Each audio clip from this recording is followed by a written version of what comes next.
I like that. We should just all put our arms up like this. Very cool. Like cheerleaders. Praise the sun. Anyway. Welcome, guys. Those guys will get that. Yeah, to the Level Up Show, episode 43. We have a very special guest tonight, Chris Rubyor, veteran game developer. He's been in the industry for 20 years. After our Level Update, we're going to talk with him about all the different studios he's worked for, all the different projects he's been attached to. He's a really cool guy, and I'm really looking forward to talking with him. But, guys, we have 27, we have 30. I don't know what we have in here. Something along those lines. We got people. We've got people. This is the Level Up Show. This is a gaming-dedicated talk show on every Sunday at 10 p.m. Eastern Time. Yes, you have a question? No Walking Dead spoilers. We did not watch it yet. Yeah, we would prefer no Walking Dead spoilers. I'll look at Bogey. I know that's probably... That'll be difficult. Yeah, whatever. People are going to be talking about it. It's a season premiere. What's going to happen? I'm going to try not to look at the chat room if I see Walking Dead stuff. Guys, look at Bogey. What are you doing to him? I'm pulling his ears. Look at the thing. He looks so angry with you right now. He doesn't like that. He does not like that at all. Cut that out. Little dogs don't like that. Yeah. No, Guys, he loves me. As I was saying, we're on every Sunday at 10 p.m. Eastern Time. Oh, we're going to be floored? What happened? I don't know. X-Panic is saying that we're going to be floored when we watch the season. Oh, okay. Awesome. Oh god, I guess someone dies. That's great news. I know I read like Spoiler alert. pre-interviews saying that it was going to be like disgusting and brutal. I think the actress for Maggie said that it was going to be like one of the most brutal, disgusting episodes you've ever seen. So, all right. No Walking can Dead get, like, spoilers. So you can get really brutal episode and then maybe like 6 episodes of nothing. And then like a few pretty decent and then a mid-season episodes. finale that's awesome, and then another 6 episodes of nothing, and then a good finale. Yeah, so you just gotta temper yourselves. That's The Walking Dead in a nutshell. That's right how there. it goes. Yeah. Oh, whatever, it's fine. Guys, if at any point throughout the night we're going to be on for the next 2.5 hours, you enjoy this show, please go on twitch.tv/TheLevelUpShow. Heart us, that way you get notifications whenever our shows go live, which is no longer just Sundays, actually. I'm going to be doing Thursday night episodes every single week now, permitting that I don't have pre-engagement. That's crazy. Yeah, because on Thursdays, I think it's a good night. Bless you. I think it's a good night to talk with fans more than we do on Sundays. Mm-hmm. Sundays we're very devoted to giving you guys information, doing some special segments, but we're very busy, so we don't get to acknowledge the chat room quite as much as we would like. So that's why we're going to starting Thursday night episodes at 10 p.m. Eastern Time. Typically just me, but we'll have Mike in the chat room. Typically, there might be a few weeks where Mark might be in the chat room if he's free. And I will not be here. And Kristen will be at work. So she will never be here. That'll be a constant. I will always be at work. But if you're looking forward to talking some more with us, I'll be taking calls pretty much all Thursday nights, as I did this past Thursday. And those go up on YouTube, of course. You can go to our YouTube at youtube.com/TheLevelUpShow, level spelled LVL in that case. Subscribe, because this episode tonight will go on there. 42.5 is up there now from Thursday, and we're going to continue that moving forward as well. So guys, what's going on? Introductions. Not much. I was at the Old City Fest today in Philadelphia, which was pretty sweet. It was huge. There's like 3,000 to 4,000 people in like 4 square blocks of the city, so it was pretty awesome. We were doing some print demonstrations outside. Okay. We're trying to recruit Ben Franklin to do it, but we didn't manage to do that before I left. Gotcha. So. Why don't you recap real quick a little bit of what you saw from the Bloodborne Alpha, just because we didn't have many people in here. Okay, yeah. So there is some Bloodborne Alpha footage out there right now. The game is definitely a lot faster than Dark Souls was. That said, it's still very similar to Souls. If you've played any of them in the past, you still get like messages on the floor, except they look kind of cooler. Instead of like some glowy scribble, it's like skeletons popping out of the ground. It's like, PS4 next gen. It's next gen messages with like skeletons popping out of the ground, holding up a sign for you, and then you can like read that. And yeah, it's brutal and really dark. Like and really gothic. Yeah, definitely looks gothic. That's for sure. Yeah, I'm still excited. I'm kind of like a little intimidated by it. Just the atmosphere alone, not just like the difficulty and challenge, but just like it looks so dark and scary that I'm a little intimidated by it. But I really do think I will get this. I want to try out a Souls game for the first time, all the way through. Do it to it. Maybe by then you'll have a PS4. Maybe we could do some co-op. I'd love that. That'd be pretty cool. That was the big thing that definitely struck me as, okay, the same guys are working on this, because you do have the interactivity between worlds. Sure. And you do see like gray spirits walking around, which are other people playing the game in like the same area of you. They popped up now and then in the demo. So It's funny, we got Spike in here saying the Evil Within Twitch sucked. We're going to be talking about the Evil Within a bunch tonight because it comes out on Tuesday, so we figure that's a good opportunity to do a Wild Game Appears, spoiler alert. So we'll be going into the Evil Within a good bit earlier, and if anybody has played it by chance, I don't know, or watched Twitch stream, you can maybe call in and we can talk about it. Kristen and I saw Gone Girl yesterday. Yeah. How was it? It was very, very good. She read the book. And I read the book. Best? It was, I mean, it's Fincher. And I will see any Fincher movie for the direction and cinematography alone, not to mention Trent Reznor and Atticus Ross's score, which is always amazing. Ever since Social Network, it seems to be the thing now. Social Network, Girl with the Dragon Tattoo, now Gone Girl, all using those composers, which I love. But the movie just is so stylish, and from the very beginning, I was just like, I love every shot. I'm like admiring the atmosphere. Yeah, just for sure. But more than that, I mean, it really was a good story, and I was able to keep out of the know. I kept telling Kristen not to spoil things, especially the ending, which was, I'm not going to spoil it, but it's one of those things where it's like, I don't know how to feel about it. I don't know. Oh, that's so good. Yeah. I need to see this. You need to see it. I read the books and I loved it. Oh, you it was read the so book good. too? Yeah, it was really good. I'm really torn because, crap, who's the lead in the movie again? Well, yeah, Ben Affleck as I was really liking Ben Affleck. Mm-hmm.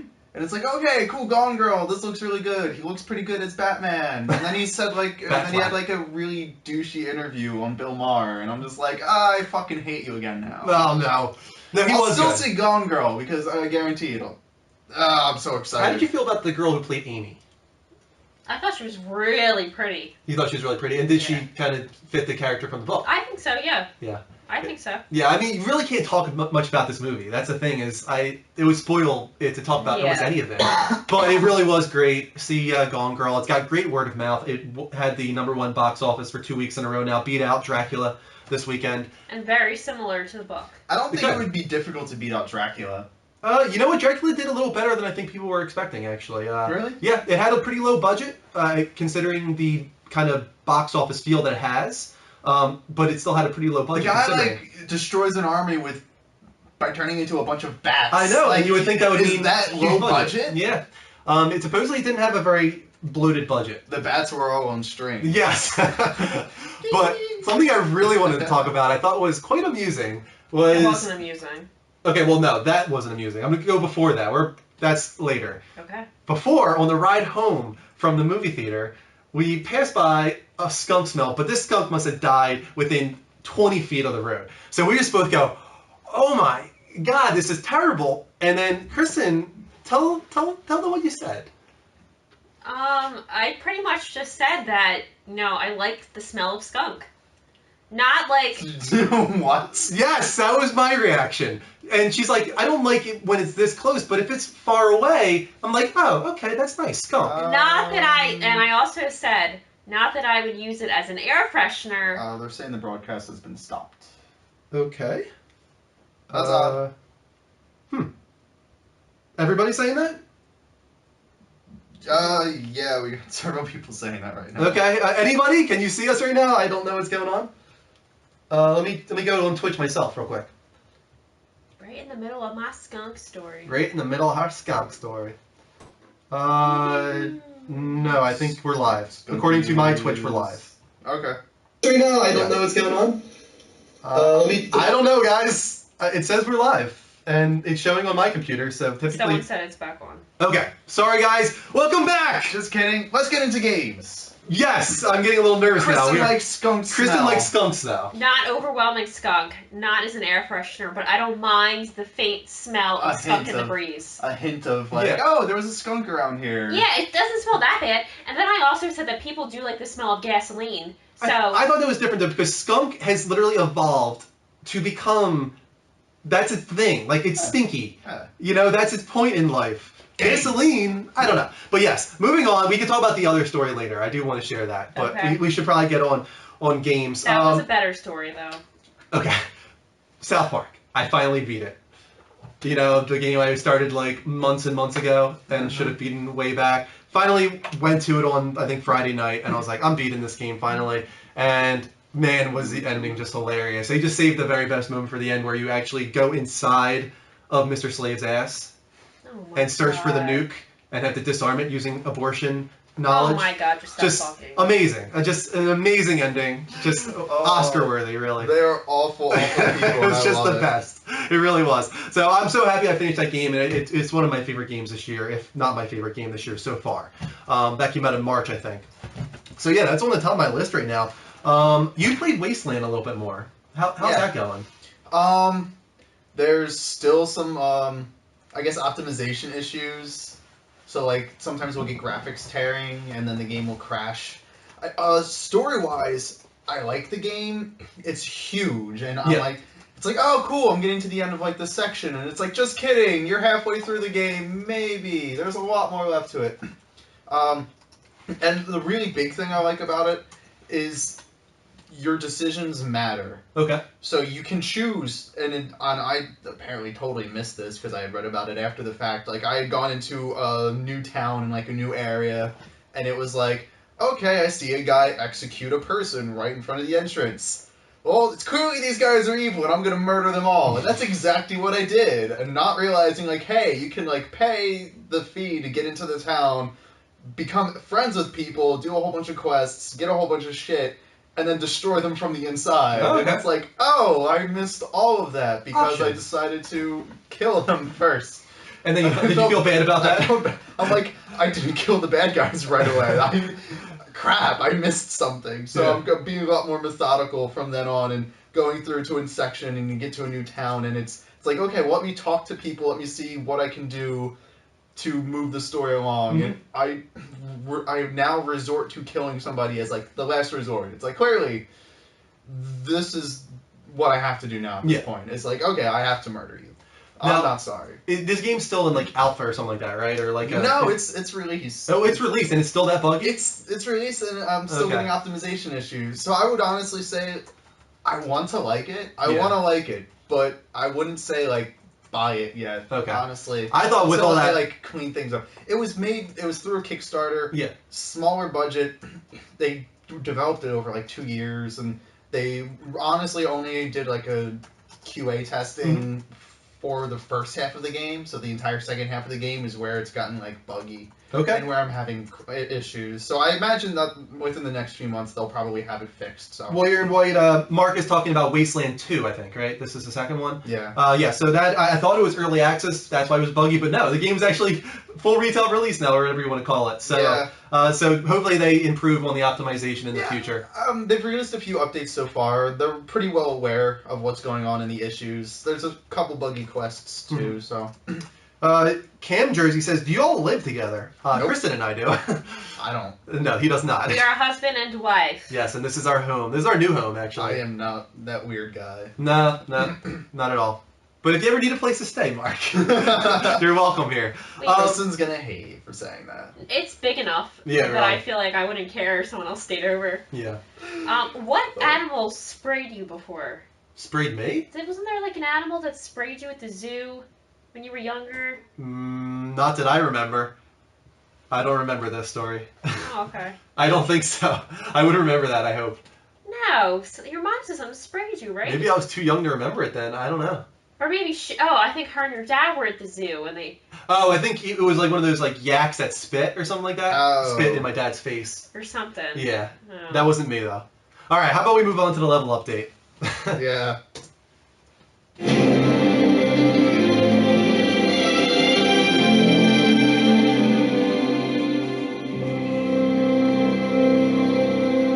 You have something you want to say?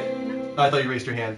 Puzzle Scab said that Mark is that weird guy that sleeps on the couch. Or the Greg, as we also call it. Wait, this is Mark, not Mike. Yes. Yeah, he corrected himself. Gotcha. Or Ryan Gosling. That's it. Everyone says that. I like it. I'll take it. I'll take the compliment. Who knows what this is? This is actually PlayStation Home. This is PlayStation Home. This is PlayStation Home, and the reason I put this up here is because supposedly ex-PlayStation Home developers are creating a new virtual world for the PlayStation 4. Now, this is a Kickstarter from what it seems called Neotopia, but it sounds a lot like a next-generation PlayStation Home. You create and customize an avatar. There are public spaces to explore, people to meet. Thank you for the Twitch art. Events to attend and activities to get involved in, and as with PlayStation Home, you can, of course, buy virtual apartments, redecorate them, share with your friends, because that's where the whole economy really starts. That's how they make their money, because hopefully this would be a free virtual world in the same way that PlayStation Home was free.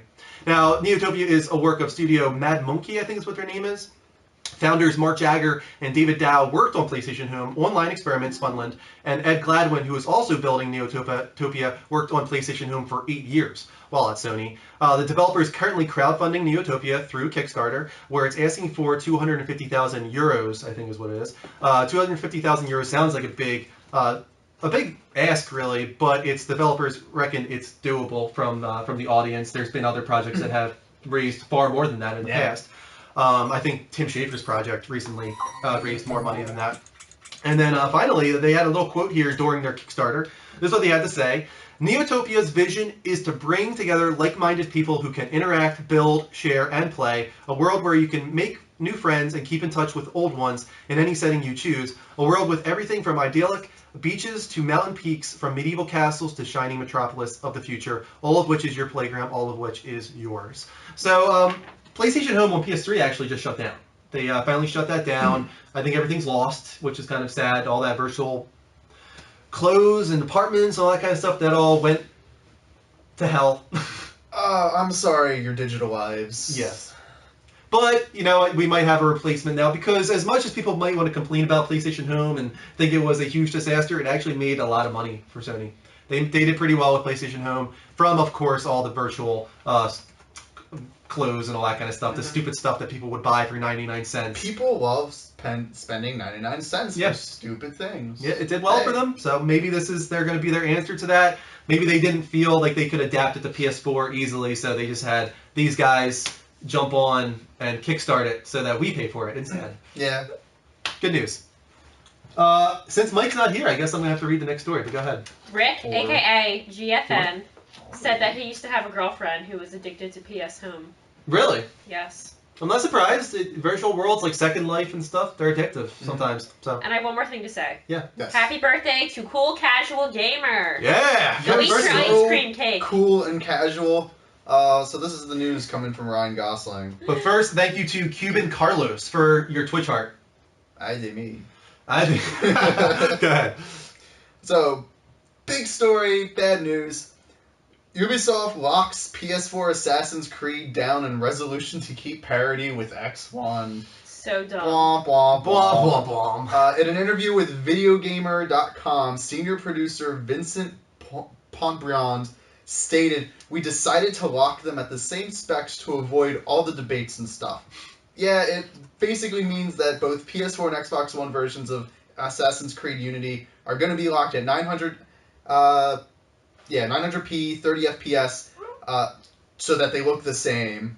And yeah, the PS4 could perform at a higher resolution. Potentially, I would say. Potentially. Because Black Flag did. Yeah, Black Flag was released at 900p on both consoles, but they patched it up to 1080p on the PS4. Yeah. So we know the PS4 can handle. The thing is, the PS4 has a pretty great GPU. It's about 40% stronger than the Xbox One. So because of that, it actually makes a lot of sense. 900p is about 44% less pixels than 1080p. You wouldn't even think that because it seems like they're very close, but when you multiply pixels like that, it's a lot of extra pixels. So 44% and GPU is 40% stronger makes perfect sense that that's where they would push that extra power towards resolution. Yeah, definitely. Obviously, the statement caused a huge outrage across the internet, specifically on NeoGAF and Twitter, with hashtag activism. Yes. Took place with PS4 no parity. Hashtag PS4 no parity. Tweet it if it makes you mad. It took off. It actually did. It exploded online, and I think it was one of the causes for Ubisoft to respond, actually. And Ubisoft did release the PR statement of, "We understand how Vincent's quotes have been misinterpreted." I don't think there's any misinterpretation here. They continued, "To set the record straight, we did not lower the specs for Assassin's Creed Unity to account for any one system over the other." I don't buy that for a second. I don't buy it either. I think what they're saying is that instead of downgrading it, they didn't downgrade, they just always had this planned.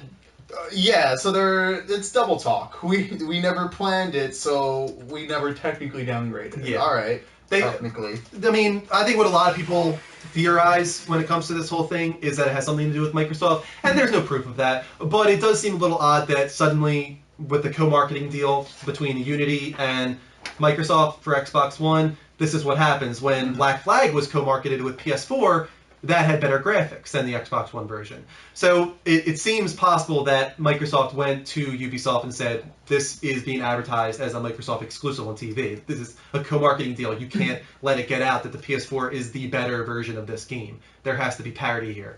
Also a little odd that when there was a blog put up by Ubisoft about this whole thing with their response, Phil Spencer, the head of Xbox, retweeted it. It was like, okay, are you even trying to hide this? Somebody's shaking hands with somebody else. Yeah, not... They didn't watch him. And it didn't stop there, actually. This is cold. It seems like the PR guys just went on break over at Ubisoft, because right after that, Assassin's Creed Unity at 30 frames per second was said to be because 60 frames per second doesn't look real, is what the... I guess, who was it? The Nicholas Guerin, the world level designer over at Ubisoft. He said, at Ubisoft, for a long time, we wanted to push 60 frames per second. I don't think it was a good idea because you don't gain that much from 60 frames per second, and it doesn't look like the real thing. Okay. It's a bit like... Somebody doesn't know what they're talking about. It's a bit like the Hobbit movie, he said. It looked really weird. And in other games, it's the same, like the Ratchet & Clank series, where it was dropped. So I think collectively in the video game industry, we're dropping that standard because it's hard to achieve. It's twice as hard as 30 frames per second, and it's not really that great in terms of rendering quality of the picture and the image. 30 was our goal. It feels more cinematic. 60 is really good for a shooter, action, adventure. Not so much. It actually feels better for people when it's at 30 frames per second. It also lets us push the limits of everything to the maximum. It's like when people start to ask about resolution, is it the number of the quality of the pixels that you want? If the game looks gorgeous, who cares about that number, is what he says. Oh, that's so dumb. Certain parts of that are fine. It's just don't bullshit us. Like, we know that 60 frames per second is better, and we know that in reality, we see at a higher frames per second than 30. There's an entire reason for, like, anybody on PC pushes their rigs to go to, like, 60 frames per second. They keep little counters. Like, right now I'm pushing, like, 100 frames per second. Granted, yes, The Hobbit did look weird at 48 because traditional films, the media that compared to everything else that it was filmed against, is 24 frames per second, so it's less than 30 frames per second, and it's what we're used to seeing out of a movie. When suddenly you have everything in sharp clarity because you lose that odd motion blur from the lower frames per second, then yeah, it's going to look a little weird, but that's not games. Yeah. That's not video games. I mean, I won't lie, when I first played The Last of Us on PS4, coming off of PS3, which was 30 frames per second, and sometimes a little bit below that, going to 60 on PS4 was a little bit, like, of a jarring experience. It's like, whoa, this is almost too smooth. It's like, this is almost bizarre, but it only takes about 30 minutes before you're used to it and you're like, oh, I appreciate this now. Like, the combat feels more fluid, the gunplay is more fluid. I feel like you have a question or a We're at 112 viewers. Thank you, guys. We will acknowledge that in just a moment. But yeah, like, it's cinematic. I can understand that a little bit. You know, 24 is what you see in film, filmic quality, some people call it. So yeah, there might be that aspect of your development team that wants to push the cinematic quality over the frames per second. Like, I wouldn't be against Uncharted being 30 if they can push the graphics to just unfathomable degree, you know what I mean? Like, because that's the type of game where the cinematic experience is kind of important. The Order 1886 is another one like that. But, I mean, Assassin's Creed's already achieved 60 on Black Flag, as far as I know. I'm pretty sure that was 60. And it was 1080p as well. So, it just seems a little odd to limit the PS4. Odd and or just bullshit. Or bullshit. Was Infamous 60 frames per second? It was unlocked. No. It was unlocked on PS4, and there was moments where it would go up towards 60 if you were, like, looking at the sky or, like, looking into a confined space. But for the most part, it hovered around, like, 40 or so. It was unlocked. Which is, some people hate that. And that's why Sucker Punch actually patched in the option to lock it at 30, which is always a great idea. Do that, developers. Good idea.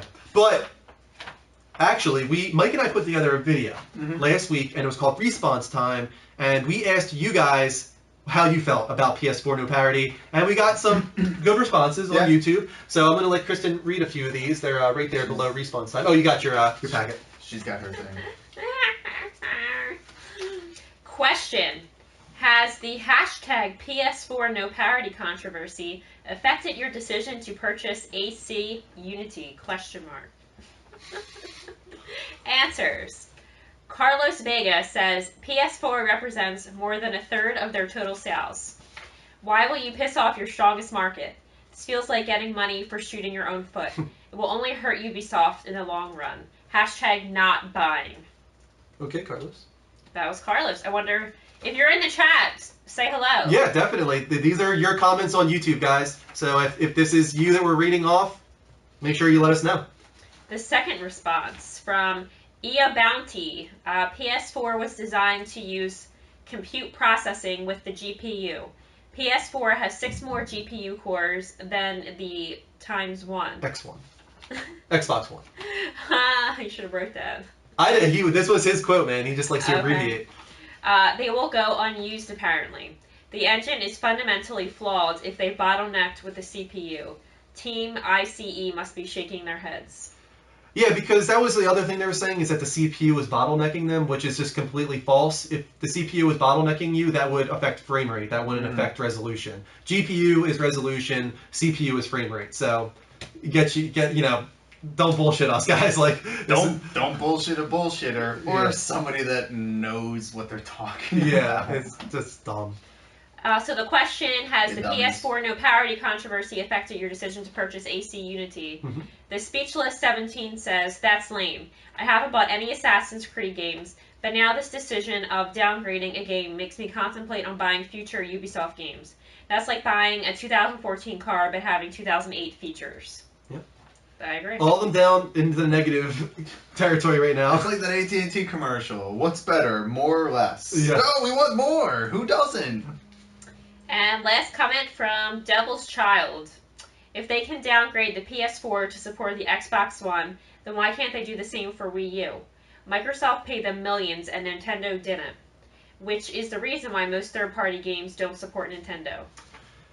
Ubisoft stopped supporting Nintendo hardcore. But yeah, I mean, that's the thing, is we're not going to know this for sure, but the assumption is potentially that Microsoft has something to do with this. And I wouldn't be surprised. It seems to be in their favor to have parity between the two. I don't think anybody's questioning it. They're just saying, or they won't openly admit that, obviously, but that's what they did. Yeah, probably. It's pretty blatant.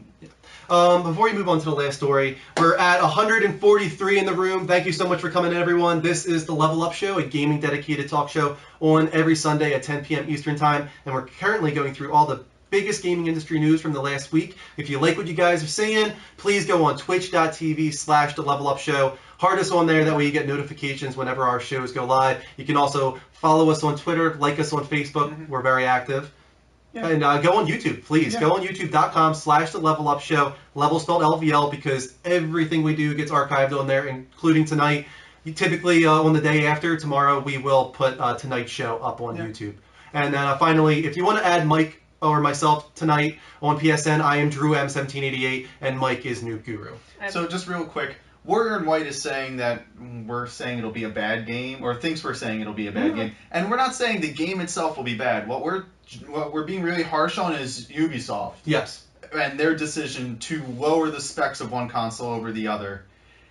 I guess it makes sense that they received money and a kickback for it. Yeah, okay. It's still like a shitty thing to do. That shouldn't affect the gameplay at all. No. We just want something to be played to the fullest of the potential of the console. Exactly. And the system that it's on. Thank you for the Twitch heart. And that's the thing, is 900p 30 frames per second is fine. That's better than anything we got last generation. So that's not a problem. I mean, there's a difference between 900p and 1080p. I just said it's like a 44% pixel difference. But to the typical viewer, you're not going to really focus on it too much. If you're looking at it up close, you're pixel counting, obviously you're going to notice the difference, but it's going to be just as enjoyable probably at 900p 30 frames per second. That's not the issue. As Mark said, it's the deception, the bullshitting. To take a platform and literally limit it is just ridiculous, and it really shouldn't happen, and that's what people are worried about. They don't want this to become a trend. That's all. Yeah. Okay. Assassin's Creed could be a great game. That's what my shirt says. Yes. And go ahead, Christine, with the final story. Oh, I have another story. Yes. Former Gone Home developer announces where the water tastes like wine. Yes. All right. Whoa. Can you say that name? Do you say it? It's I think it's Jonaman Nordhagen. Jonaman Nordhagen was a programmer at Gone Home Developer, the Fulbright company, but left to create a new studio called Dim Bulb Games, where the water tastes like wine will be the team's first game, and based on the concept art, seems to explore fables and tall tales. As you can see on the screen, the artwork shows things like the Big Bad Wolf and other fantasy elements. In an interview with IGN, Nordhagen said, "The art suggests that there's more going on in the world than what we necessarily see. Every once in a while, we see through the cracks in the world and get a peek at other realities. It's recognizably America, though. Poker and trains, the southwestern desert mesas, and something that suggests a colorful and idyllic farm. Man, is that right? Yeah, you're good. Is that how you spell idea? I'm sorry, I'll stop. Okay, can I just repeat that? The southwestern desert mesas and something that suggests a colorful and idyllic farm produces labels of the beginning of the 20th century. It's the sort of America that might live in tall tales, in blues, folk, and bluegrass songs, and traveler stories. There currently is no information on platforms or release date." No. But the reason to be excited is simply because Gone Home was such an amazing game, and to have any of the former Gone Home devs on another game, I'm excited about that game as a result. Just because, I mean, you remember, I was crazy about that game. I thought that was just an amazing story that they told, and I love the way the simplistic gameplay really told the story. And it was a simplistic story as well. It's just a relationship story, but I want to see what anybody from that team wants to do next, because they clearly have ambitions that are beyond what a lot of other developers are doing. Can I just say that, is that how you spell idyllic? It's actually, I'm not sure if that's how you say it. It's not like idealistic. That's not what, you're thinking of a different word. This is IDYLLIC. Is that idyllic? Idyllic? That's why I stumbled over it. I was like, what? Yes, I'm not sure. They use big words in PR. What do you want? Idyllic. Let me look it up. Go for it. I'm going to open up Skype. Yeah, let's do it. Because, guys, we are live on Skype. Kristen will put the banner up on screen for you guys, so you can call in. Let me make sure it's open here.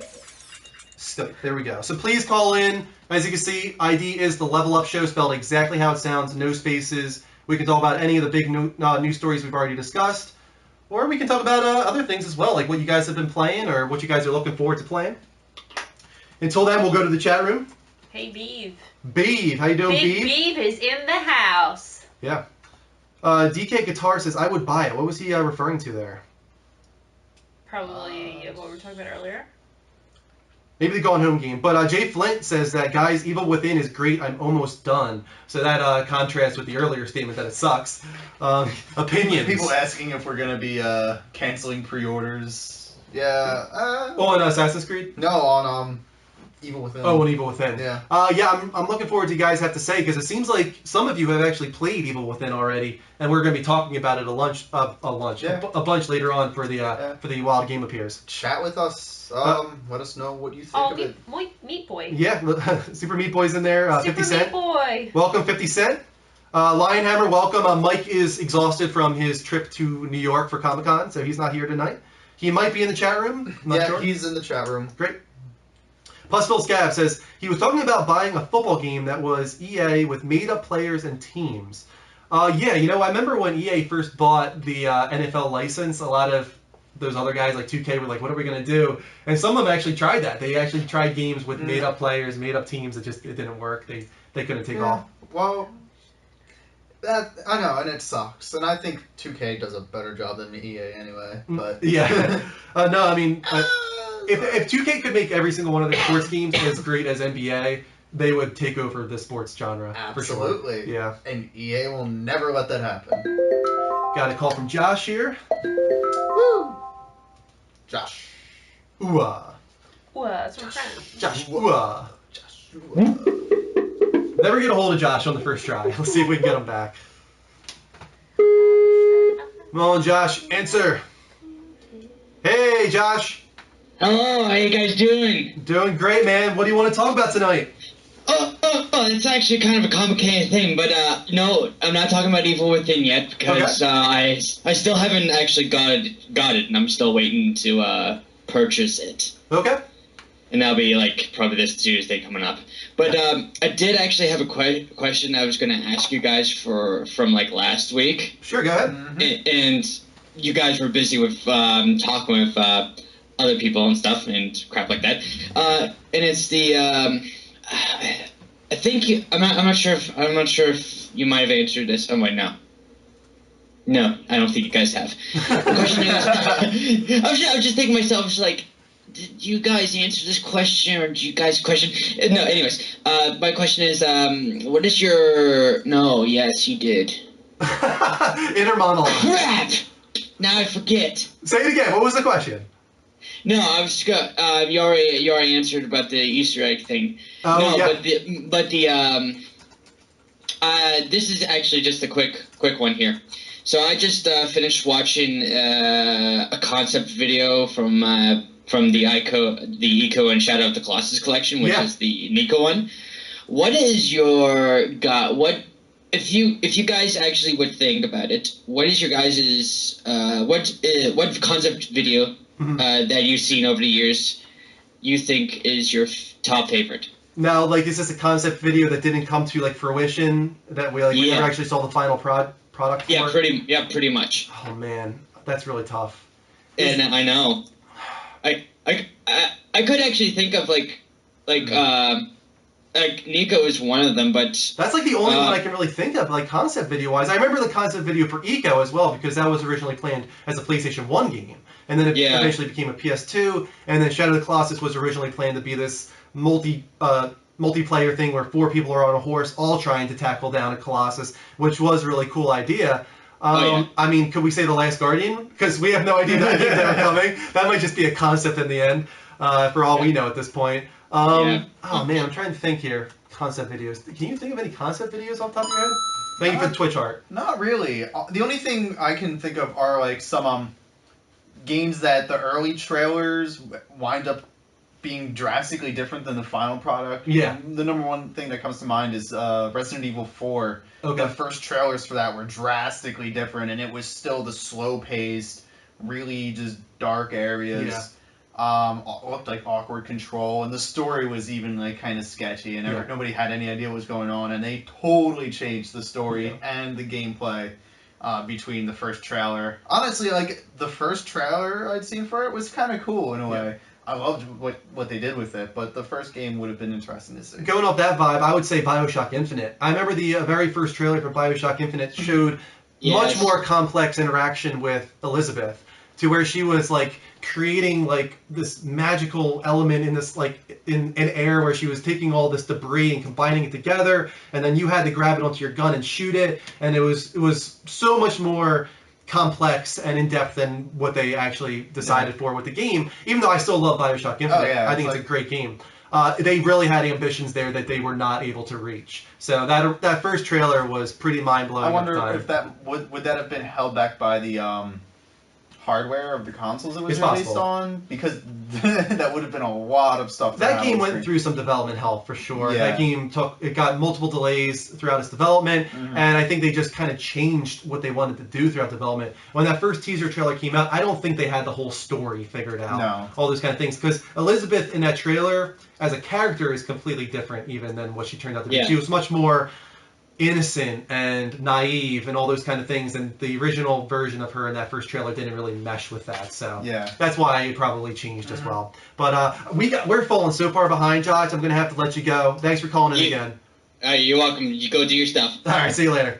All right, bye. So we got a call at 11:30. Guess who's in the house? Who's in the house? Ghost. Cool. Welcome back, Ghost. Yeah, glad to have you back. Ghost Games. Let's move on. We gotta get going here. Kingdom Hearts 3 switched over to the Unreal 4 engine. Unreal Engine 4, I guess you could say. Now, it's kind of odd because it was thought that Kingdom Hearts 3 was going to use the Luminous engine, something that Final Fantasy 15 is using, and something that Square Enix put a lot of work into. Back at E3 2012, they showed off the Agni Philosophy demo, which was the first demonstration of Luminous, and it blew people's minds. Because of that, it's kind of surprising, but at the same time, that engine doesn't make any sense from a development standpoint, is what people are saying. It looked beautiful, but the amount of work to actually make it look like that is ridiculous. Mm-hmm. So instead, they're moving Kingdom Hearts 3 over to Unreal Engine 4 because it's a much easier engine to use, and also Epic is actually offering their assistance in adapting the game, which is going to help them out. But Tetsuya Nomura attributed the changes to various reasons, quote, which is not really helpful at all. Probably just that, as I was saying, Luminous is not a great engine to develop with. It looks great if you can develop with it, and Final Fantasy 15 obviously looks gorgeous, but it doesn't make sense from a development standpoint. So that's why they moved away from that. Well, there's no point in killing yourself over it. So. Definitely not. Go ahead with this story. So, PS Plus edition of Drive Club has been delayed due to server issues. We've got some video of Drive Club right now. Another addition to our delay watch. Yes. The PSN servers have been getting hit really hard this past week due to Destiny actually, but also the launches of NBA 2K15, Alien Isolation, and the retail version of Drive Club actually. So you can still play Drive Club, but it has to be the retail version. You gotta bought it. So developer Paul Rushy commented on the PS Plus delay of the game. We are seeing a lot of activity and new social behaviors right now, but unfortunately this is pushing the servers to their absolute limits. In order to help all Drive Club players who have had the game already, we're temporarily holding back the PS Plus edition and the My Drive Club app to ease the load and traffic up to the servers. This should give players a better chance of connecting to the game servers, and once the servers are operating well, we'll be sure to let you know when the PS Plus edition and My Drive Club app will be available to download. To the PS Plus fans, we're sorry you're having to wait longer to play, but we want to ensure that when you come on board, you get the best experience possible. We fully appreciate how frustrating this is for everyone. We want you to get online with your club because racing, challenging, and having fun together is what the game is all about. We know that racing with your friends online is what you've been waiting for, and we are doing everything we can to deliver that experience to you as soon as possible. Yeah, which isn't yet. I think people were expecting maybe this coming Tuesday potentially, but I doubt it because even the retail version, the servers just aren't working right now. People are having a really tough time getting on and actually racing with other players. So yeah, I mean, it makes sense, but it sucks. Like, I don't know how this happened. You had a year delay. Like, how did this not get sorted out? Yeah, you should have gotten like this worked out, or I don't know what they could have done. But hey. Some people are even suspecting, like, what if they don't release a PS Plus edition at all? But that's just, if they were to do that, it would just be the worst thing ever from a PR standpoint. Yeah. So I don't think that's going to happen. I do expect it probably at some point this month. They have to get it in October. Because the thing, it's an October PlayStation Plus game, so technically, as long as they get it out in October, I think they'll probably be okay. I just hope it doesn't push beyond that, because I think people will outrage. Guys, we've gotten a few Twitch charts. Let's acknowledge those really quickly. We have, again, Cuban Carlos, but we also have Email, S2, Dylan, Netzel, CP2Ak4, and Moothy. That brings us to 915 Twitch hearts, guys. We're getting really close to 1,000. That'd be awesome. And that would be amazing. It would be tough to get to tonight, but we're going to ask you guys to do it. Make us get to 1,000, and we're going to freaking throw a dance party in here. And Moothy is his first time watching, and he really liked us, so he's following us. Nice. Yeah, he just followed us. Thank you so much, Moothy. Moothy! So, yeah, guys. Thursdays and Sundays. Yes. On the road to 1,000 Twitch hearts, guys. Get us there.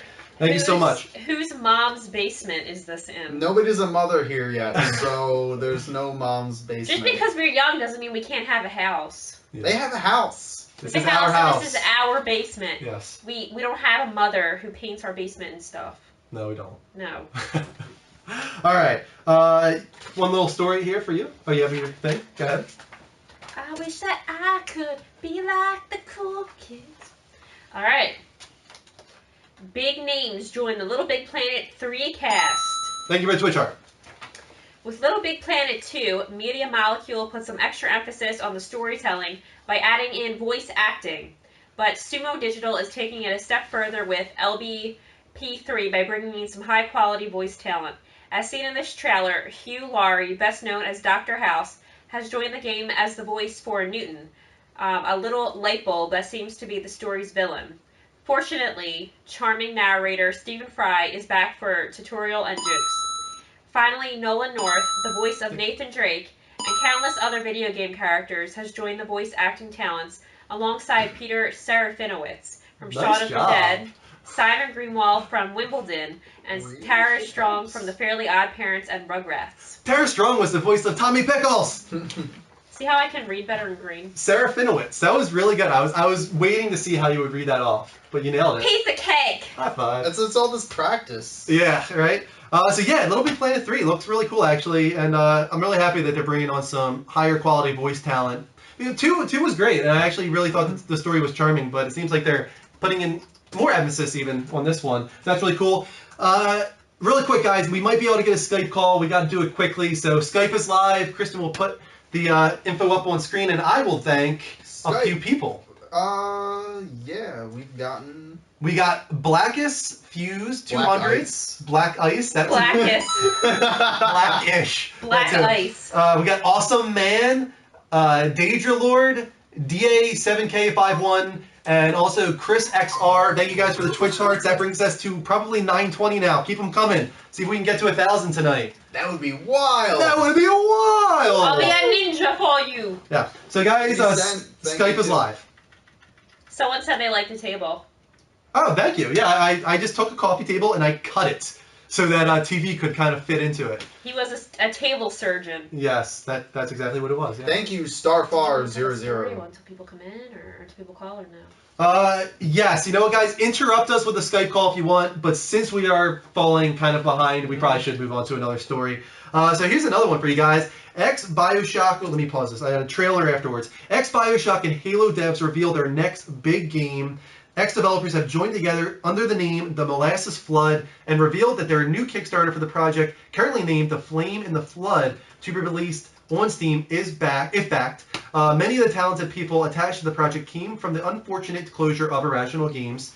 The team is looking to raise $150,000 for what they are calling a survival sim and have already raised over $50,000, and that was several days ago, actually. It might be higher than that now. Here are a few snippets from their Kickstarter, because I think it sounds really cool.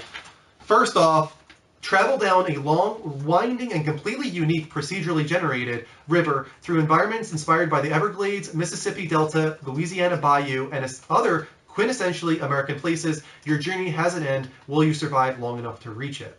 Quote, with survival tactics and wilderness dangers based on real-life references, staying alive until the end will mean staying warm, staying dry, staying healthy, and avoiding the ravenous wildlife that wants to eat you. And finally, quote, when you're done, you're done. And if you don't make it, you go back to the head of the river to try again. But remember Aesop, your faithful hound, will be back with whatever you were carrying at the time of your last death. A small mercy from an otherwise cruel fate. So let's check out this trailer. I think it looks really cool. Here's a snippet from it, at least.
Called The Flame and the Flood, guys, and that is actually being developed by ex-Bioshock developers when they were let go from Irrational Games. I think it looks really cool. Like a lot of other games right now, this trend is starting with procedurally generated environments, rogue games where you have to keep starting from the beginning, like Don't Starve, like Rogue Legacy.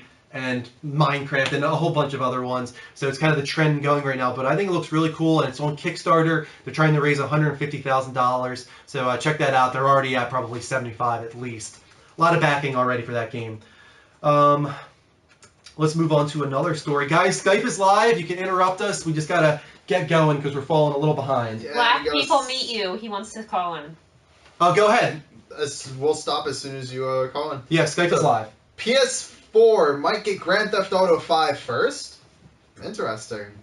At this point, purely speculation, but on a German retail site, the digital pre-order bonuses for GTA 5 on PS4 have a release date of November 4th, a full 2 weeks before the published release date.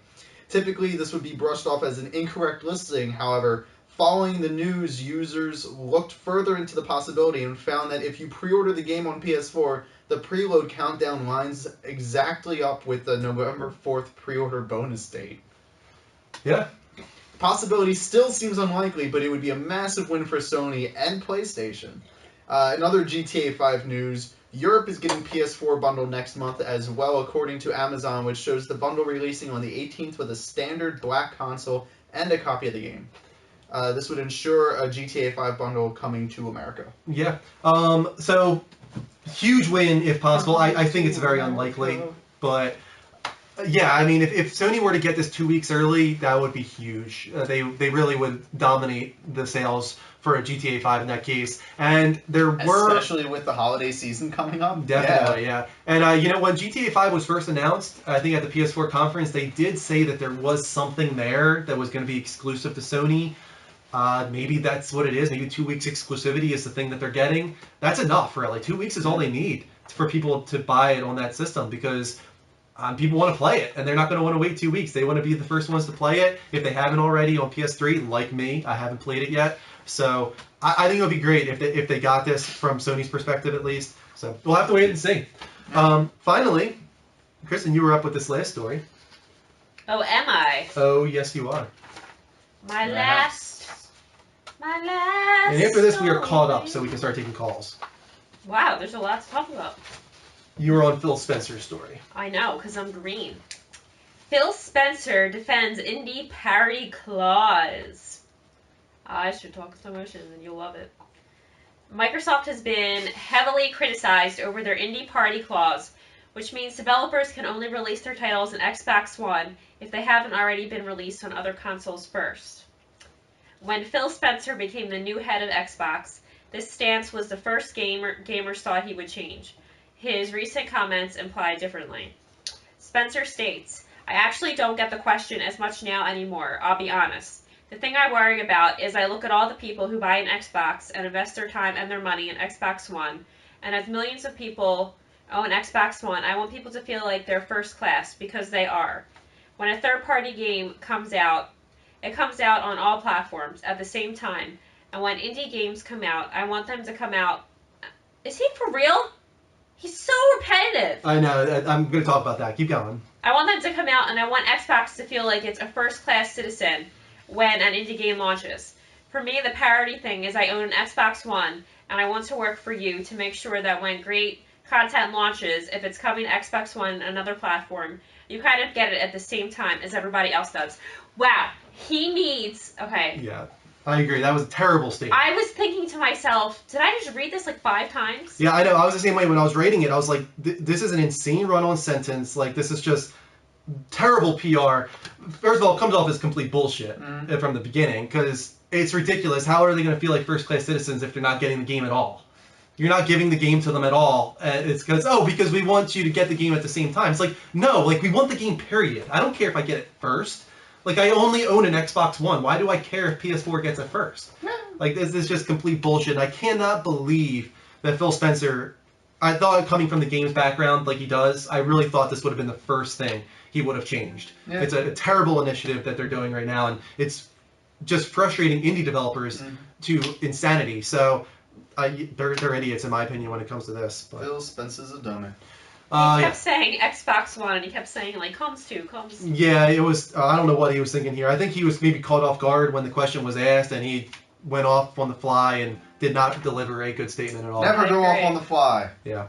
But guys, Skype is live. We'll take a moment now since we're all caught up to take a call. It's the Level Up Show, spelled exactly how it sounds. Please call in. We can talk about anything you guys want. Evident Hair. If Xbox One is first class, what does that make PS4? Well, if they're getting the game first, I don't know. What does that make them? What's above Air first Force class? One. The egalitarian. Yeah, I guess so. There you go. Does that make SAT sense? word of the day. But the idea is that they don't want PS4 to get anything first. So they're kind of bullying indie developers into releasing them at the same time by saying if it doesn't come to them at the same time, it's not coming to us at all, pretty much. It's a bullying tactic, and it's really annoying. But I think that'll backfire ultimately. Oh, yeah. Because then anybody that wants to play the indie games are going to be like, well, clearly I can't or I shouldn't buy an Xbox because they don't have the games I want. They're Second, getting rid of an entire market. That's you never do that. Second Amendment asked if we're developers. No, we're not, but we're about to have a developer call into the show in about 30 minutes. His name is Chris Rubyor, and he's been in the industry for 20 years among so many different projects. So we're really excited to chat with him. Let's see. Then if you're not developers, then how can you speak for developers? Well, We're not speaking for developers. We're speaking for consumers right now, I would say. I think we always speak from the point of consumers. Yeah, I don't know how we're speaking for developers. Unless you mean like the quote that we read from Yeah. Spencer, which was a quote. Yeah. So, And I mean, literally his words. And I could read off multiple quotes from developers actually as well that are very frustrated, and it makes sense. Why wouldn't they be frustrated? They want the game to come out on multiple platforms. It's just that many developers had a jumpstart on PS4. Sony was very forward with their indie initiative. They were approaching indie devs from the very beginning, and so a lot of indie developers started developing first on PlayStation. They would like to bring their games over to Xbox. It's just the indie clause doesn't allow them to. It's ridiculous. But from a consumer standpoint, it also sucks. For the Xbox One guys, I'm not one of them, but I'll tell you right now, my I guess my cousin-in-law, my cousin's husband, he was debating like PS4, Xbox One, and this is a big strike against Xbox One for him because he wants to play like indie games. He doesn't know what to pick up for Destiny. His friends bought PS4s, so Xbox is kind of like you don't want to say like to a group of people that want to buy your product to say no, we're not going to give you anything you want. I'm going to call Jay Flint because he just said he can't get through. And also, good morning to Angel Ripper. Ed Skullman wants to know like why we're bashing on Xbox One. We're not. We're bashing on Phil Spencer. We're bashing, Phil Spencer. Not bashing on Xbox. Microsoft. We want good games on Xbox. Yeah, and Xbox One owners deserve it. It's just they can't get it because of this stupid indie clause. Yeah. Yeah, so not bashing on Xbox, guys. All right, Jay Flynn, I can see why you can't get through, because we can't get through to you either. Uh-oh. I'm not sure if that's on our end or yours, Jay Flint. Hopefully... Oh, here, he's calling now. Let's see if I can get him. Quick, grab him. Come on, connect. Do it now. Nah. Doesn't want to connect with you, Jay. I'm sorry. Hopefully it works. Hopefully it works. If somebody else wants to call in, please do. Level Up Show on Skype is live. ID is on the screen for you guys to call in. You mean Spin Spencer. Nice one, Pus-Filled Scab.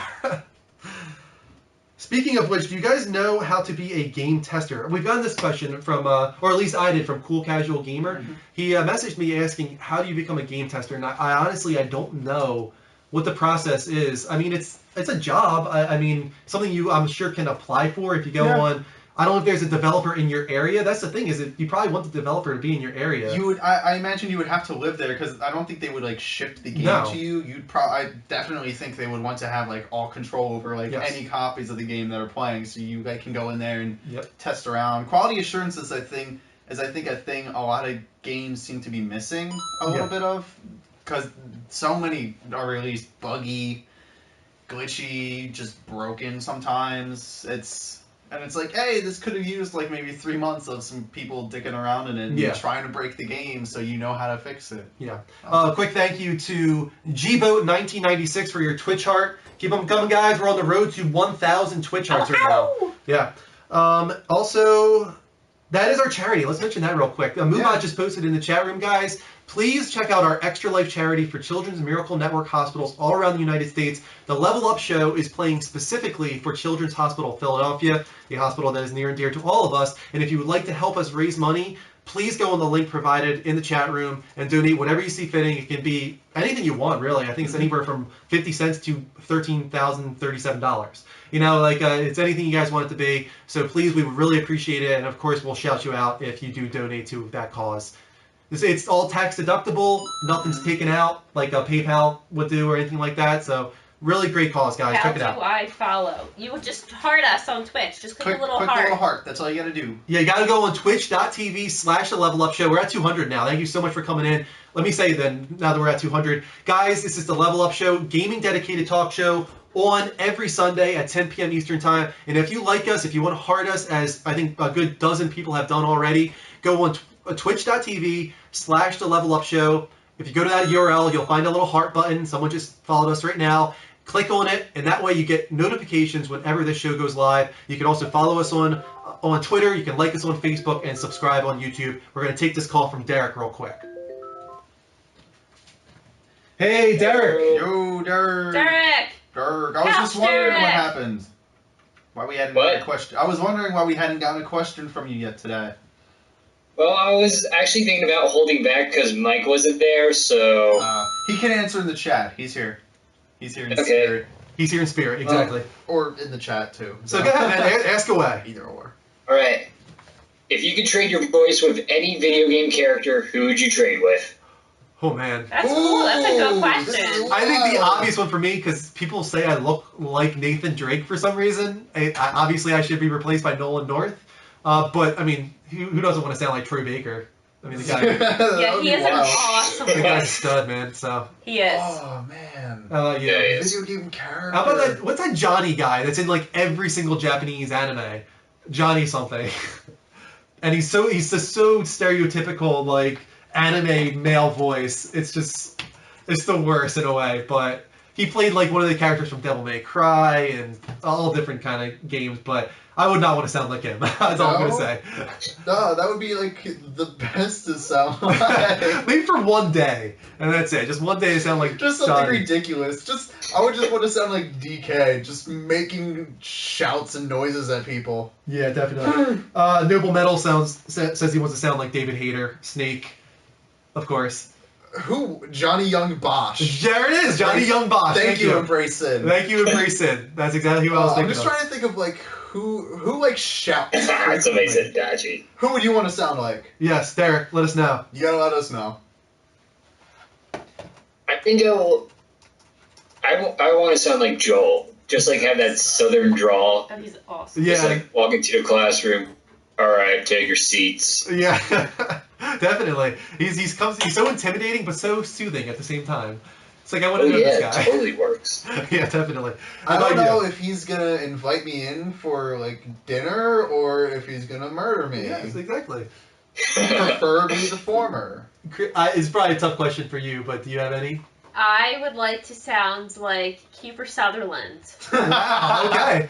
It kind of works. He's now the voice of Big Boss. It does so work because he is now Counts. into games. It counts. It counts. It works. I would, even though I'm a female, if I had that voice. Oh. Not claptrap. Derek, and I'm also going to ask your question from Thursday later on when it comes to the Catwoman. Alright. I want people to answer that in the chat room later on, so I'm going to ask that again. But thanks for calling in, man. Always a pleasure. Couch there. Derek! Couch Derek! Assistant up in here. He always has amazing questions. Yeah, he always has good questions. He thinks them out, man. Yeah. We put him on the spot with that. Yeah, we did. For sure. Thoughts on the Evil Within? We're going to be talking about the Evil Within a lot later on in the show, guys, with our Wild Game Appears. We'll move on to, I think, our last... Yeah, this is it. This is the Tetsuya Nomura story here that I was just talking about with Derek. So let's talk about that really quick. Play the video. So Tetsuya Nomura, very known for his designs of Final Fantasy characters. He's now the director on Kingdom Hearts 3, was the director on Final Fantasy 15, but best known as a character artist. He took a shot at Batman, as you guys can see on the screen here. This is for Play Arts, a action figure series. And as you can see, it kind of looks a little bit like something you would see from Kingdom Hearts Birth by Sleep. Very extravagant, very over the top and complex. That's Nomura's style. Now, as you can see on the screen, he also took a shot at Catwoman, who again has that little bit of Kingdom Hearts Birth by Sleep vibe with the mech, and she's got the tail going on. Pretty bizarre. There's actually an action figure. It looks like artwork, but that is an action figure that you can buy. There's another good image of it there to check out. Yeah, very very sexualized, I have to say. Welcome to Japan. Yeah, Selena Kyle, for sure. So, on Thursday, I was talking about this story, and Derek called in, and he asked a very good question, as he always does. If there was one character from video games or also from comic books that you would like Tetsuya Nomura to do the design of, who would it be? Now, Nomura is very known for doing like crazy belts and zippers and buttons and just over the top like that. Gratuitous belts. Yes. You don't need 15 belts. So, but hey, let's go to you do first. something with that. Putting you on the spot here. Oh, jeez. Who would I want to see him redo? Yes. I'd like to see his take on Joanna Dark. Joanna Dark. Okay. I think it would be really interesting to see his take on like a a secret agent. A super spy, yeah. Super spy. Super female spy. Super, we all know he's right? going to hypersexualize her, of course. Oh my god. That's going to be so just unpractical. Yeah. Just like belts and zippers everywhere. It's like, I don't need all these pockets. She's has belts covering her nipples, and that's it. That's it. That would be what he would do, though. Yeah, it is. That's Japan. Oh, we Japan. don't like you very much. And I said, when Derek asked this question on Thursday, Wolverine. Because what they going to do with Wolverine? I want him to take, like, the bear... Pikachu. Mike wants him to do Pikachu. Pikachu. Oh, my God. That would be amazing, actually. That would be brutal. Yeah. Just any of the Pokemon. Thank you for the Twitch art. But Wolverine, but bare-chested Wolverine. Like, very simplistic Wolverine with the claws and everything. Actually, Evan and Hare had a great one. Mega Man and Roll. Ooh, man. Mega Man yeah. and Roll would be sweet to see. How about you? Mario? Tetsuya Nomura doing Mario? How about that? Did you see the image on screen of what he did with, like, Batman? Let me rewind it real quick. Just so you understand how he works. We had we had goddamn Batman in here. That is Tetsuya Nomura's take on Batman. Batman. Can you see it? He's really ridiculous. He goes. Where's his head at? I know. I can't even tell where his head What's is. She's looking at the Batman from the Nomura because I want her to understand how ridiculous his designs I don't even are. see his head. Yeah. So, who video game character wise would you like to see him do a new design for? Oh, Mario would be awesome. Yeah, again, I think I like Pikachu, I like Mario because those would be just ridiculous. Like, what would he do with those characters? And I want to see anybody else saying things. Let us know, guys. Who do you want Tetsuya Nomura to redesign? I don't know. We've gotten a bunch of them, like I said. Bioshock Big Sister. Pikachu. We got Mega Man Roll, Sonic. Sonic would be cool. Sonic would definitely be sweet. Psylocke. Psylocke is basically there already. Samus would be cool. Oh, Samus would be sweet to see. Actually, it would be interesting to see Samus because she's got that suit. So would he do like the whole, hey, women are nothing more than boobs kind of look at it? Pretty much, yeah. Or would he actually do like, hey, this is awesome? Hello, what is your take on Advanced Warfare and Destiny? So far, Destiny is just okay in my book. Mm-hmm. I need to play some more, but it really does lack in a lot of departments, unfortunately. My take on Advanced Warfare is that it looks like it might actually freshen up the franchise after a lot of franchise fatigue, it seems, actually. The pre-order sales are down. So much franchise fatigue. Yeah, so... I don't know, is it just fatigue or is it saturation?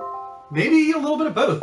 Maybe. It's shooters. Shooters everywhere. Let's take a call from Grim Fisher. Grim Fisher. What's shaking, bacon? Hey, Grim Fisher. How you doing? Good, how are you? Doing great, man. What do you want to talk about? What upcoming games are you looking forward to? I'm really looking forward to GTA 5 because I actually never played it on PS3. This is going to be my first time with that game on PS4, and I might be picking up LBP 3. I'm not Challenge sure. run for GTA 5, you have to kill every hooker you see. Oh my god. I've never been that type of guy. Awful. How about you, man? What are you really looking forward to this year? The Dragon Age Inquisition.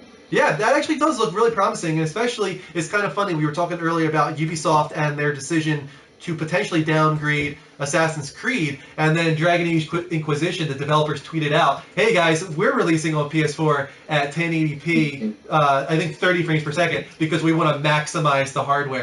So they're totally taking digs at Ubisoft right now. They should take Definitely. I mean, I think so. Advantage of all this new technology. Definitely. This one looks pretty cool. It seems like it's really an expansion of the previous games in the series. Have you played the other ones in the Dragon Age series? I played the first one. I heard the second one wasn't too good. What are you hoping from this one, like improvement-wise? Just bigger, more open world, you know. Definitely, yeah. Is there any other ones you're looking forward to this year besides Dragon Age? The Witcher 3, which is coming out next year. Oh, but, you know, yeah. Was supposed to come out this year. Well, Yeah, it they was, pushed that but back. everything seems to have gotten pushed back. Definitely, yeah. I mean, we got The Order next year. We got Witcher. We got Evolve. Evolve. Yeah. Is Evolve going to be like the next big esport? It's possible, yeah. I mean, it's entirely focused on multiplayer competitive nature, yeah. So it's I just possible. don't know how they're going to handle the team dynamic with monsters. Yeah. Because, like, okay, well, you don't have a team controlling a monster. Do you Sure. rotate through people? That's just a logistic thing. A lot of questions right now, but it sounds like they might have delayed it to add even more monsters and even more maps, all that kind of stuff. So I love it. looking forward to I that. like it. A lot of stuff to look forward to, for sure. Yeah. All right, man. Thank you so much for calling in. Mm-hmm. See you later. See. That was Grim Fisher there. Thanks for calling in, Grim Fisher. Let's move on to a couple more stories here. You are up, Mark. All right. Oops, wrong side. You were in red. Yes. So, new PlayStation event scheduled for December. What's going to happen? Exciting. Via the PlayStation blog, here we go. I'm happy to announce our very first PlayStation experience, a massive 2-day community event dedicated to the people who bring PlayStation to life, you. We've been planning this bad boy for some time, and with PlayStation's 20-year anniversary just around the corner, the timing couldn't be more perfect. Prepare for 2 intense days of PlayStation gaming, content, and activities. Attendees will sit in on in-depth panels, meet the industry's best developers, score hands-on gameplay with tons of upcoming PlayStation games, collect free swag, I hate that word, and get a chance to purchase rare collectibles directly from their favorite game studios. Attendees will also get an exclusive first look at what's coming next in 2015. That's the big statement there. Which I am told you will not want to miss. Stay tuned for further details on the event, programming, information, and much more. Yeah, that final statement is the big one. Yes. 2015, what is coming? Do we finally get to see Uncharted 4 gameplay in action, potentially? We got a little glimpse at Nathan Drake again recently, a new character model look at him. And Last Guardian. Last Guardian! Last Guardian. Oh my god! I know, so many things to look forward to. Guys, here are some PSN friend requests we got tonight from Adder Blood, Eve Star Scott, Killer Beast, The Ghost Killer, and X-Man Will. Thank you guys for your PSN friend requests. And also, really quick, thank you to, on our Twitch, to Hooga Pug, I think. Hugapug? Hugapug. Hugapug. How would you not read that? I don't know. Hugapug? Hugapug. Hugapug or Hugapug. It's Hugapug. Hayden Fig, Big One Matt, Said G23, and Smacks the Rabbit. Smacks the Rabbit did it. He wasn't sure if he followed, but he did. You did! Congratulations! You did follow us on Now, Twitch. please stop abusing animals. Oh my god, and we're now at 927 Twitch hearts, guys. Getting closer and closer to 1,000. Keep them coming. And last story is yours, Kristen. Go ahead. The last story is mine. Alright, I'm green. Yes, you are. New trailer for PlayStation TV show Powers. What? That's right. Are you playing the video? No, not until after. Oh. Sorry. You gotta trust me. I know what I'm doing. As we've discussed before, Powers is a television show coming to PlayStation at the end of the year. The first episode will be free to everyone across multiple platforms, but all following episodes will be exclusive to the PlayStation and free with PS Plus. During New Year During New York Comic-Con, we were provided with the very first trailer for Powers. Let's check out the trailer! Yeah! That's when I play it, see? So this is from Comic-Con, guys.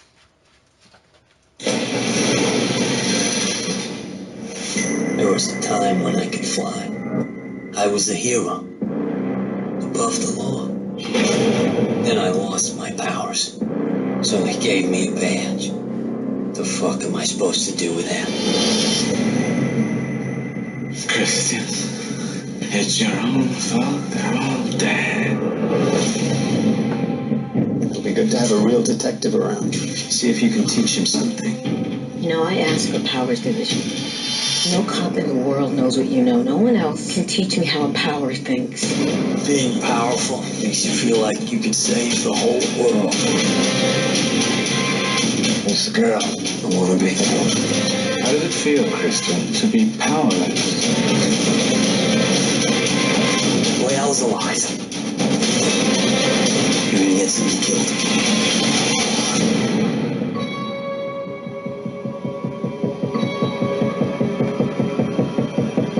You're all nearly here and gone. He has my fucking power! Fuck! Ah, shit. It's unlocked. Someone asked, is that the guy from District 9? Yes, it is. Charlton Yes. Copley is his name. Nice. Yeah, it actually looks pretty decent. Fucking prawns. Yeah. Putting on a different accent for this one, for sure. But it looks promising. They're obviously going for that hard R rating for a TV show, kind of in a Netflix kind of way, with House of Cards and stuff like that. They're getting on the bandwagon. Yeah. Doing what everybody else is trying to do anyway. As Kristen said, everybody gets the first episode for free, and that's not just on PlayStation. It's going to be on all different platforms. And then, if you're a PlayStation Plus member, the final 9 episodes, I think, are all also free to you. So I'm not sure how they're going to deliver it. I'm not sure if it's going to be... Right now, the rumor is actually 1 episode a month, which sounds kind of ridiculous. That's awful. Yeah. Don't do that. Don't do that, guys. Please don't do that. That's Sony, that's a bad idea. bad idea. One a week's fine, or even all at once is fine, but do not do once a month. Once a week is cool. Plenty of shows do it once a week.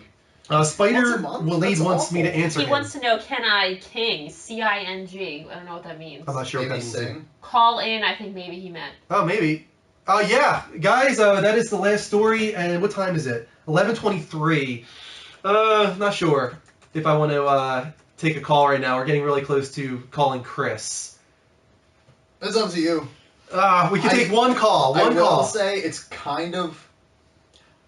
I always notice every show involving superheroes always has to give, like, a different name for people having abilities. Yes. Like, every show ever, it's like, oh, these people are gifted. Oh, yeah, I want to know what the powers are. Yeah. It's Well, like, that's the thing is, just in that trailer alone, they say power like Powers. 20 times. Hey, did you forget what the name of the show was? Just in case you did, we're going to remind you again. They really want us to make a drinking game out of Hey, this show. Every time they say powers, they get a shot. Hey, what was it called again? I'm sorry, Powers? Is that it? I'm not sure. Did I get that right? I think you did, yeah. They took my effing powers! I'm so mad about my insert special ability here. GFN says, happy with the R rating, and I love the District 9 guy. Yeah, he's a good actor, especially from District 9, but that's all I really can speak of for him, because I didn't see Elysium. Yeah, neither did I. I don't know. I loved the mechs in District 9 as well. Yeah. That suit that he was in was the best. Yeah, that was a great movie. Holy crap, when he shoots the pig at somebody. Greg is in here. I didn't even know Greg was in here. Yeah, my son is in here. Oh, Right. he just said, Drew, that's why we're friends. I'm not. Is it because I just punched at a fake window and said, they took my effing powers? Probably. Probably, We're yeah. gonna see Greg in 5 days. Oh, here's Mike. All right, I don't mind taking this call. Go away, Mike. Never mind. He just crashed the machine. No, it's not blue screen of death. It just, I don't know why this happens. I'm going to have to call him. Yeah, back. Oh, there he is. I see him. Wait. Who is that man? What? Hey. What happened? Are you alive? No, half, somewhat. Why are you so exhausted? Oh, dude, I was there, 12 hours a day for 4 days in a row? Yeah. So it's nuts. And, walking all around, and I had to travel back and forth between Manhattan to Brooklyn every day, so that was fun. But, yeah, it was a good time. Yeah, tell us about it. Tell us about your experience at Comic-Con. So, obviously you guys just saw Powers. That was really sick. That was really cool. I did get some hands-on time with Project Cars, as well as Oculus Rift. And what's the other game? The one that's kind of like Dark Souls, that everybody keeps talking about. You talking about Bloodborne? No, the other one. The one that everybody is saying looks better than what Bloodborne is. I can't remember what the name of it is. I have no idea. Yeah, I have no idea what you're talking about, man. I didn't know what that was. I can't remember what it is, but I played that. It's actually pretty difficult. It's pretty hard, and it's pretty gruesome. So that was cool. Tetsuya Nomura, I actually just was able to say hi to him real quick. Oh, really? And that Batman and Catwoman figure is even better in person than it is in a picture. Oh, really? And they have like a whole thing of Metal Gear Solid figures and Kingdom Hearts and everything like that. They had a whole booth. I had a ton of pictures of everything. Some really cool cosplays were there. We caught the Archer panel. So fans of Archer TV show, I got to see season 6 premiere. They're going back to the old ways, and it looks amazing. So I'm really excited for the rest of the season. I got to see the full episode, so that was pretty cool. Is it Lords of the Fallen that you were talking about? Yes. Okay. Thank you. Evan and Hare, I think, was the one who said that. Thank you, Evan and Hare. Yeah, thank you. There was so much stuff I did, but yeah, it was difficult. It had a thing where like if you were able to complete the round, the area that you were in without dying, they would give you a T-shirt. And the entire about hour or so that I was in that area, I only saw one person leave with a T-shirt. Nice. So it's pretty good looking. I'm sure you're gonna like this shirt that I got. Lannister. Right here. Yeah. Someone also said you look like Charlie Brown. I do. I'm like the fat, unsuccessful version of Charlie Brown. Charlie Brown is successful? Yeah, if you want to know what Charlie Brown would have ended up becoming, this is essentially it. So, you sound so bad. We're sorry. I'm so exhausted. So it was a good time. I mean, next year I would love all 4 of us to go together. It was a lot of cool stuff. I actually got to meet some of the guys from Twitch. They were really cool. Yeah. So that was really awesome. Swiftdoor was there. So really cool guys. Nice. And Kevin Smith was awesome. I saw him live. I was up right up there. I don't know if you saw the picture, but pretty much out on the stage almost. Nice. So. Yeah, I mean, we're gonna have to talk about it more next week when you're actually here. Right. Yeah. No, you guys have the interview coming up, so. Yeah. Actually, right now. So we're gonna call Chris right now. But thanks for calling in, Mike. Have a good night. See you later. I need a back massage. Yeah, okay. Yeah, I did see a little bit before about Lords of the Fallen. I mean, it's kind of similar to Dark Souls, I guess, a little bit, or Bloodborne, and that like you can, if you die, like you can go back, regain your experience or something. But I think the artwork is more like Diablo. So you got people with really big shoulders. Gotcha. So okay.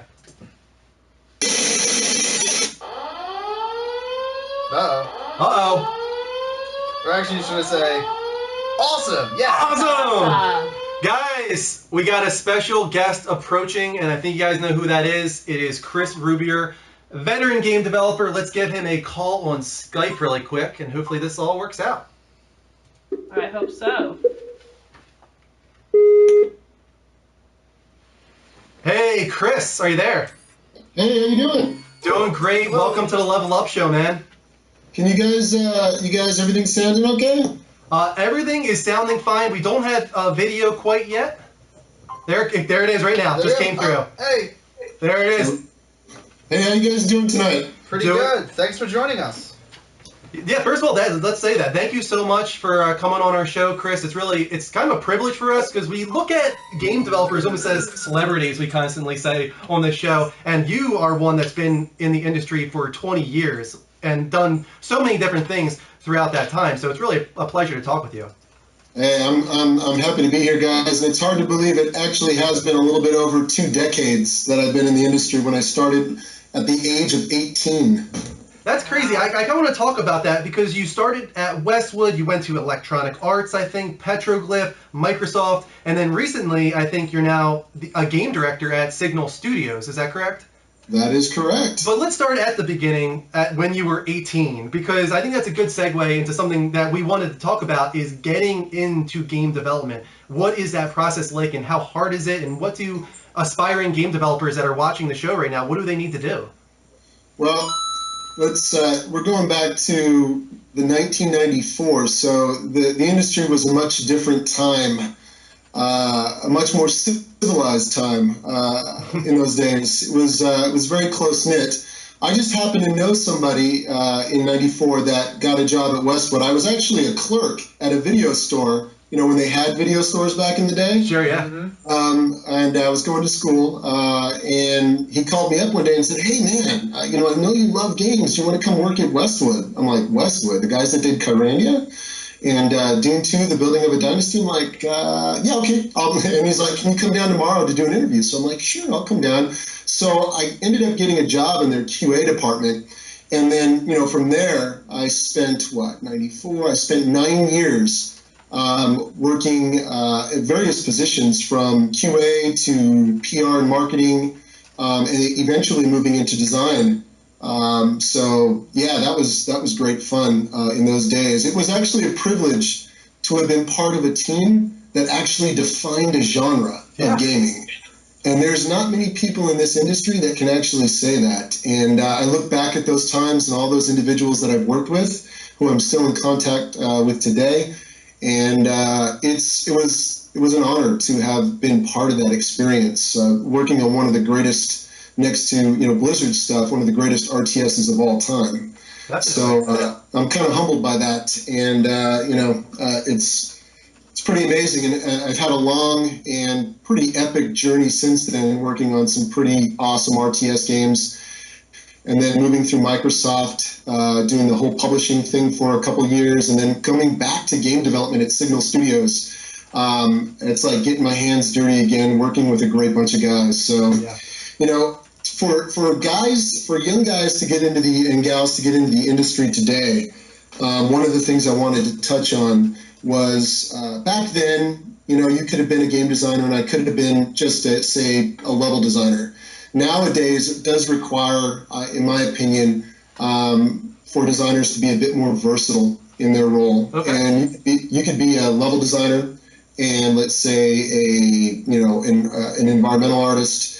You could be a designer. You could be a systems designer with a coding background. So what I tell the young kids that I see coming in from DigiPen, that I work with at Microsoft in their intern programs, is, in addition to wanting to be a great designer, look at other ways that you can complement that skill set by, being a coder or being an artist, or, in some cases there are guys that are really good, that love writing. So, having a narrative writer that can do other aspects of design or even art. It's really important in this day and age so that you can be at your best. And for those guys that work on small teams, it allows you to be incredibly versatile. And we can't also forget, too, that those designers that like to be managers, I'm one of those designers that actually likes to lead the team and manage the team and do scheduling, which I know makes a lot of designers cringe, but I rather enjoy doing it because I love that well-oiled machine. And when that machine is just running with all gears and cylinders firing, you can get amazing things done without having to do massive crunch. Definitely. Thank you so much for that, first off, because there's several people that watch our show that I know want to get into game development. So that's sage advice right there. And it sounds like you're just insanely passionate about the industry, and I'm kind of wondering what brought you back into the design side of things, because as you said, you left that. So what brought you back? Well, I worked it's funny, I worked in PR. Back in the day, I worked with magazines like PC Gamer, Computer Gaming World, all the biggies for the time, when media was literally, it was still print. Before the internet took control, and it was one of those roles. I was really good at being able to communicate with individuals and demo products. So the president of Westwood Studios really loved that. But back in my mind, I always had this. From my QA days, I used to help out the designers, backseat design, if you will. And it's something I always wanted to do, but there was a hole at Westwood Studios where they needed somebody with a certain set of skills to, represent the company. And so I did that role for about 5 years. And then I did community management, and I worked back in the late 90s, building communities, bringing fan sites out to Westwood Studios and, introducing them to the dev teams and thanking them for all the hard support. And that actually inspired me because working with the fans versus working with the press is an entirely different game, if you will. The fans are really passionate. They love everything. They'll do anything to be part of that process. And so back at Westwood, we would, I would say before anybody else was doing it, we were taking feedback and integrating that feedback into our games where we could. And then, on top of that, leveraging those, building our fan sites and using them to spread the word of our games. I mean, that was, and that whole process kind of inspired me to get into the whole multiplayer side of design. So I basically worked with a lot of the dev teams, hosting events on the multiplayer side of things, bringing the devs in to play games with players. And I saw a hole, like how can we better our design in Westwood Online at the time? What can we do to improve matchmaking? And that kind of got my thought process going. Helped out with creating leaderboards back then, or ladders, what they were called. Helped with we had a clan system in Tiberian Sun back then. So, and that. Once I started doing the community stuff and then I started working with the designers again, I really got inspired to be part of the design process. And this is really fun. The president of Westwood Studios, his name is Brett Sperry. Brilliant man. He brought me into his office and said, "Hey, look, Brett, I love this community stuff, but I want to be a designer." He said, "That's fantastic, Chris." He goes, "I want you to create me 5 units." I'm like, "What?" He's like, "Create 5 RTS units. And I want you to work with Adam Eisgreen, who was the creative director at the time." So I got to work. I put a lot of hours after my normal day job of community designing out units. And I presented them to Brett, and he really liked them. That kind of started the whole process of transitioning into design. By the time I moved into design, I was moving on to CNC3. And this is the CNC3 before Electronic Arts Los Angeles. And I can tell you guys, it was an entirely different game. I actually have design documentation on how the spin would play, which is entirely different than how the guys over at EALA eventually ended up doing it, which was amazing for the time. So at that point, I moved into design when Westwood Studios was closed by EA, and we went over to work on Generals, Command & Conquer Generals, which is one of my favorite of the Command & Conquer franchises next to Red Alert. And then worked on Lord of the Rings, and I worked on the multiplayer side of things. If you guys look at my background, I actually lead multiplayer designer on a lot of on mini games. I also have a huge passion for UI design, so I designed out all of the multiplayer UI for Lord of the Rings Online or Lord of the Rings Battle for Middle Earth, and did that for many other games that I worked on since then. So. Working with the community, I can say kind of kindled that fire to get back into design. And then that, when Brett gave me that challenge to come up with 5 really cool unit ideas, it fired off synapses, and it just got me really excited. And since then, I have been doing design full time. I love it. I can tell you guys, I've been in some of the worst crunches the industry has ever seen. Yeah, I kind of want to talk about that a little bit, because you talked about crunch already a few times, and we hear about it. We hear about 20-hour days. We had Donald Harris on one week talking about 100-hour weeks, where he was working 100 hours each week. Is this real? Like, how often does this happen, where you're working these kind of hours? Back in the early 2000s and late 90s, it happened a lot. It just. I can say that for me it doesn't faze me, but it did happen a lot, and some teams would crunch for an entire year, not necessarily 100 hours a week, but you're looking at 10 to 12 hours a day, 6 to 7 days a week, and that's just what it took to get great products out the door back then. You could say that maybe the projects weren't as managed as well as they could have been, and in some cases,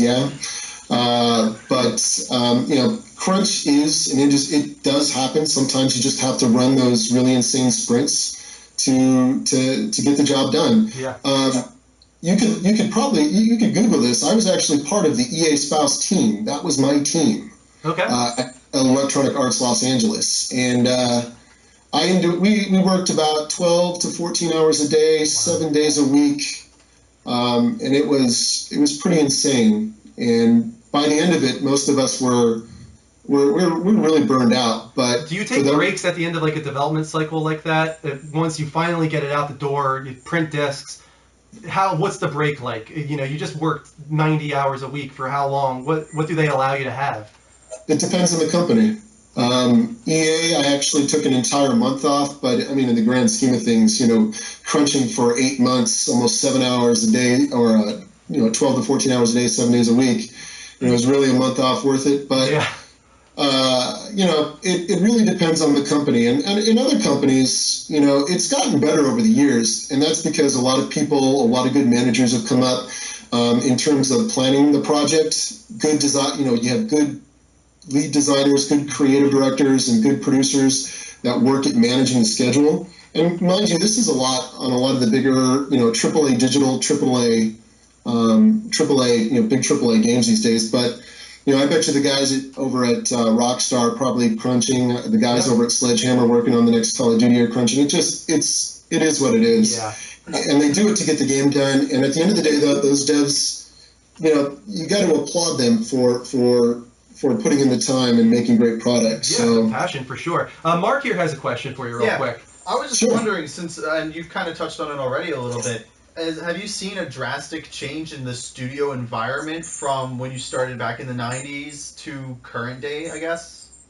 Yeah, I would say it's in today's world, it's much more structured. Back in the 90s working at Westwood, it was like the Wild West. That's how I referred to gaming in the mid-90s. It was the Wild West. Your John Romero's running around, Carmax, and, big guys. You had your Richard Gere, good old Lord British, and Chris Roberts from Origin in those days. And those were some epic times.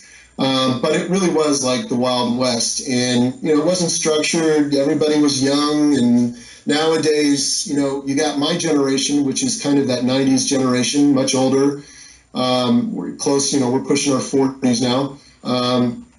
Helping out younger, we've learned a lot, and I think we've learned that process and scheduling and thorough documentation and all the teams getting together to plan out projects is a much better approach than coming up with an idea and saying, we're going to build it.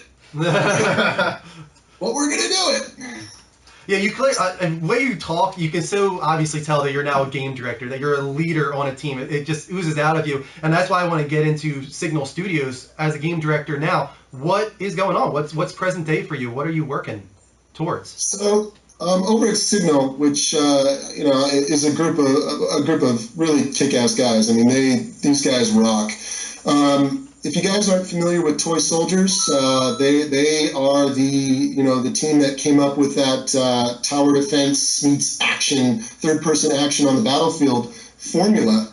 And right now at the studio, we're working on we're a pretty big studio. We're about pushing 40-plus people. Yeah. And we have a variety of projects that span mobile games. One of those was The Sleeping Prince that was just released, and a few others that are in development. We have Toy Soldiers War Chest, which is one of our big titles coming out. I can't say when, but it's going to be really badass. We got a lot of cool stuff planned. Yeah, Toy Soldiers has been around for several years now, so I'm kind of wondering, how is War Chest a little bit different than the ones that came before it? War Chest, so working with Ubisoft, those guys, we pitched them, I should say DR, who's the president of Signal Studios, pitched them.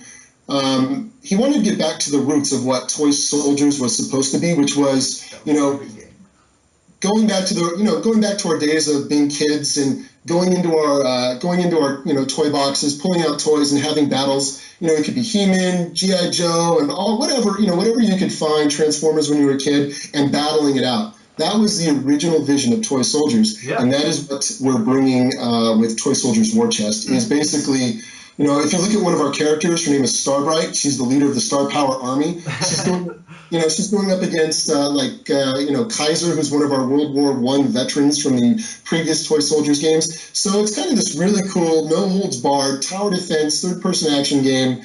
And we're bringing a lot. The game is being designed and developed in such a way that we can expand on it over time. So you can imagine all of the great armies that we can bring to battle. Exactly, because I have the trailer. I'm going to show it after our call so people can see how great this game looks. And the ones that you see in the trailer are like the World War II soldiers and Starbright Army. Could you maybe give us a hint at another army that we might see? If I did, I did a phone call after this. No, that's fine, but there are other armies. So yeah, we got a bunch. There's a lot of other armies. We working with Ubisoft. We have plans for DLC. So yeah, all I can say is, guys, just stay tuned. Over the next couple of months, Ubisoft has a really cool plan to announce what we're doing, and I can guarantee you guys, everybody's going to be really surprised and super excited. Yeah. There's another question here, I think, from one of the viewers. Yeah, we just have a couple questions.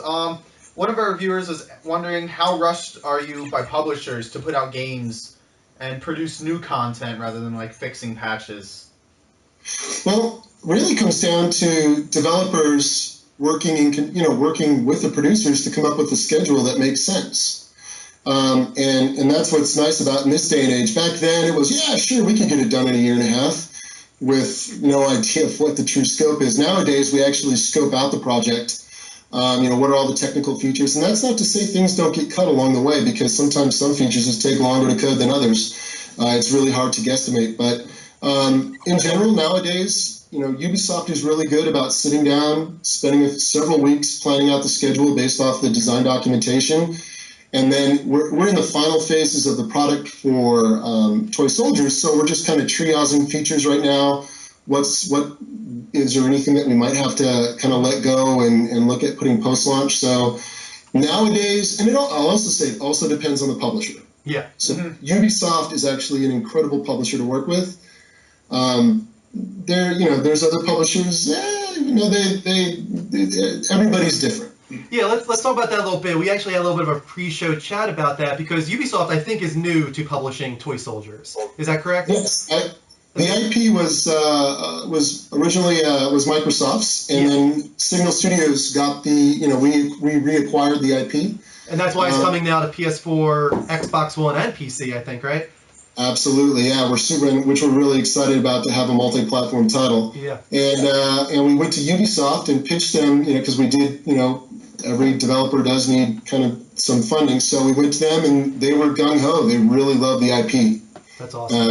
And so, yeah, the rest is history. We formed this really cool relationship with those guys, and they're actually at the studio for the next, several months, helping us get the game done. Is there a certain quality that you look for when you're kind of going around to publishers looking for somebody?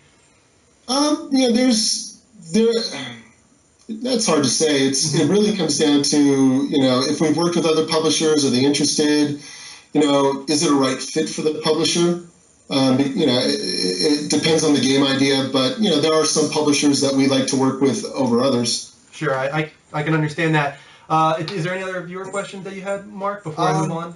Yeah, we just had another person was asking if the resolution and the final display settings of a game is something that you take into account of beforehand or later on. So like 1080p versus 900p. Obviously, there's a lot of debate going on around the chat rooms and stuff right now over resolution. So I think people want to know, when does that decision get made, or is it something that happens very late in development, actually? It depends on the developer. For us, I would say it was probably midstream that we decided to, that in terms of the features that we're going to, in terms of the resolution. It also comes down to performance.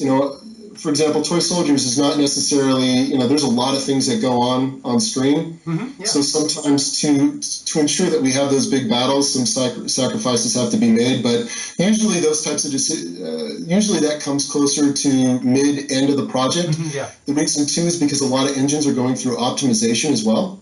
And that gives coders a better idea of what they can push. Sure. Yeah, definitely. I had one more question for you. Is there any, got Toy Soldiers potentially coming out early next year, somewhere around those lines. Is there any other projects that you could potentially tease for the guys right now? Yeah, absolutely. There's some of us internally and that are really passionate survival fans. We love, DayZ, The Forest. And so over the last several months, we've been working on a really cool game concept called Savage Lands. Okay. And it's just a few of us. It's about a small team of 7 guys. I'm the lead designer on it, game director and manager and all that good stuff. But yeah, it's actually, I like to say, I like to pitch it that it's like Conan the Barbarian meets DayZ. Okay. In many ways, it's really cool. It's more high fantasy than say like a sci-fi horror like DayZ, but all of those great survival elements of being able to, you have to go out and find food. In our game, you have to craft armor, you have to craft weapons. Drew some inspiration from DayZ, drew some inspiration from Ultima Online, so you can actually go out, kill other players, and loot their corpses, which is a lot of fun. We have a dragon. which is pretty cool. That's always cool. When is that not cool? Actually, the funny thing is we have 2 dragons, and I'm debating which one I want to put in for early access, and the decisions we have to make. But it's really cool. The island is huge. It's multiplayer, so you can co-op with your friends. You can also kill other players if you want to go on hunting sprees. You'll be able to build houses, and it's like what you would expect. We do have a website. It's really rudimentary. It's www.savagelandsgame.com. Okay. News is a little outdated, but you can go there and check out some of our screenshots.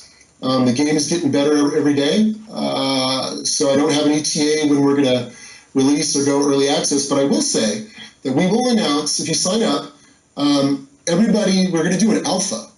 And everybody that signs up for the alpha through phases, we're going to get them in and let them play the game and give feedback. Because I'm going to reach a point where I can't, I need to crowdsource the design. And you'll get the game for free. That is help us test. That is awesome. That's so exciting. No, that's awesome. Yeah, we're super excited. And we're using Unity, which is a lot of fun. It's been a great learning experience, but the game looks really good. I mean, take a look at the screenshots. It's not bad for 7 guys with a lot of passion that really love the stuff. So, is it planning to stay in as a small team like that? Stay in as 7 guys? That's cool. That's very cool. Small team. I'm not allowed to touch any Toy Soldiers resources. I gotta get that out the door. All right. The chat room is really excited about not just Toy Soldiers, but also now Savage Lands. Yeah. This is gonna be. Yeah, it's like we call it. Our little team is called Spectacular. Okay. It's 7 guys again, just internally, just getting this done, and I think it's gonna be really cool. It's so definitely check it out. And like I said, sign up. We're gonna. You'll be able to get the, help us test and get the game for free. All right. We're going to shout that out in the chat room. The guys love you. They changed your name earlier in the chat room. So thank you so much, Chris, for coming onto our show and talking about all of your experience and portfolio and all that good stuff. No problem. You guys, if you want to have me back on, I can talk about the old days of building Command and Conquer and what that was like. Oh, definitely. I mean, Red Alert. I think some people would definitely be interested. Yeah, Red Alert. I have such fond memories of Red Alert. And real quick, is there a favorite for you in the Command and Conquer series, or even in those early days at Westwood, the best one? Yeah. So one of my, it's hard to take all the kids and then pick out your favorite. Yeah, exactly. I do love the original Command and Conquer, the Windows 95 version. Okay. I loved Red Alert 2, one of my favorites, and next up in line would be General Zero Hour, and that's not because I worked on it. No, that's such a great series of games. I have such fond memories of the P2P nature that they had back then, and I remember when people would create maps, and you would go in and they would have it all set up immediately to be a trap where you're destroyed within 5 minutes, and it was frustrating but fun at the same time. I have such great memories of that game. Yeah, it was a good time, and like I said, it was an honor to have been part of that team that helped kind of define that genre. Yeah. It's in this day and age with so many different types of games, it's really hard to do that anymore. Yeah. So I was pretty fortunate early on in my career to have done something so cool. That is cool. Well, Chris, you're an awesome guy, and thank you so much again for joining our show. We'll have to keep in touch with you. If you ever want to talk about Savage Lands again when it's getting closer to release, or any other projects that you're working on, please let us know. Absolutely, guys. Thank you so much. All right. See you later, Chris. Bye. Take care. We had a big chant going on. Yeah, that was a really cool guy right there, man. He's worked on such big games. When you hear about his portfolio from Command and Conquer he didn't even talk about it, but he's worked on several Xbox One games at Microsoft. He was on Crimson Dragon and a few other launch titles for the Xbox One. So everybody, please go and check out his site, Savage Lands. And I'm gonna really quick play his trailer for Toy Soldiers.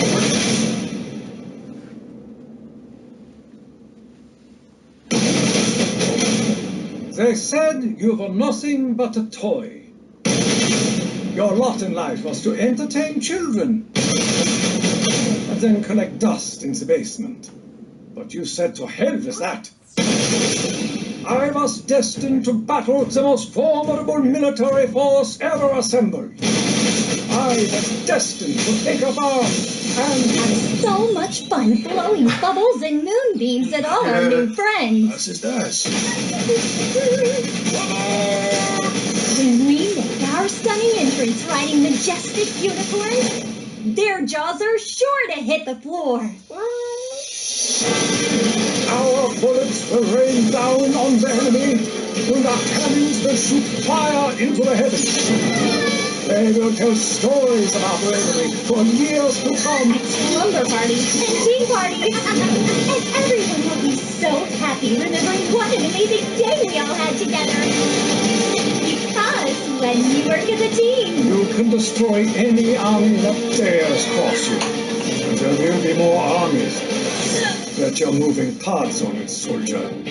You'll fight through paint and plastic limbs. And rainbows and sunshine and happiness. And when you emerge from battle, they'll know you're more than just a toy. You're a toy soldier.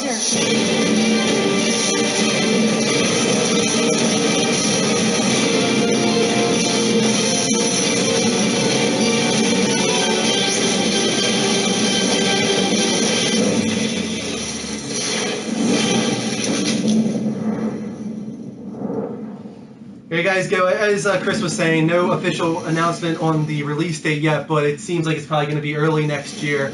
So keep an eye out for that one. It's coming to PS4, Xbox One, and PC. Ubisoft is publishing. He was a really cool guy. Yeah. Nice to talk with. And he obviously has a lot of knowledge. Friendly. Very friendly.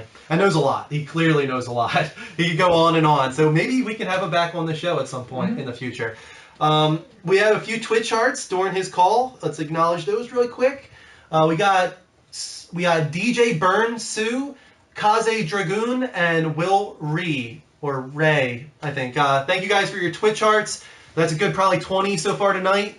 On the road to 1,000 Twitch hearts, so keep them coming.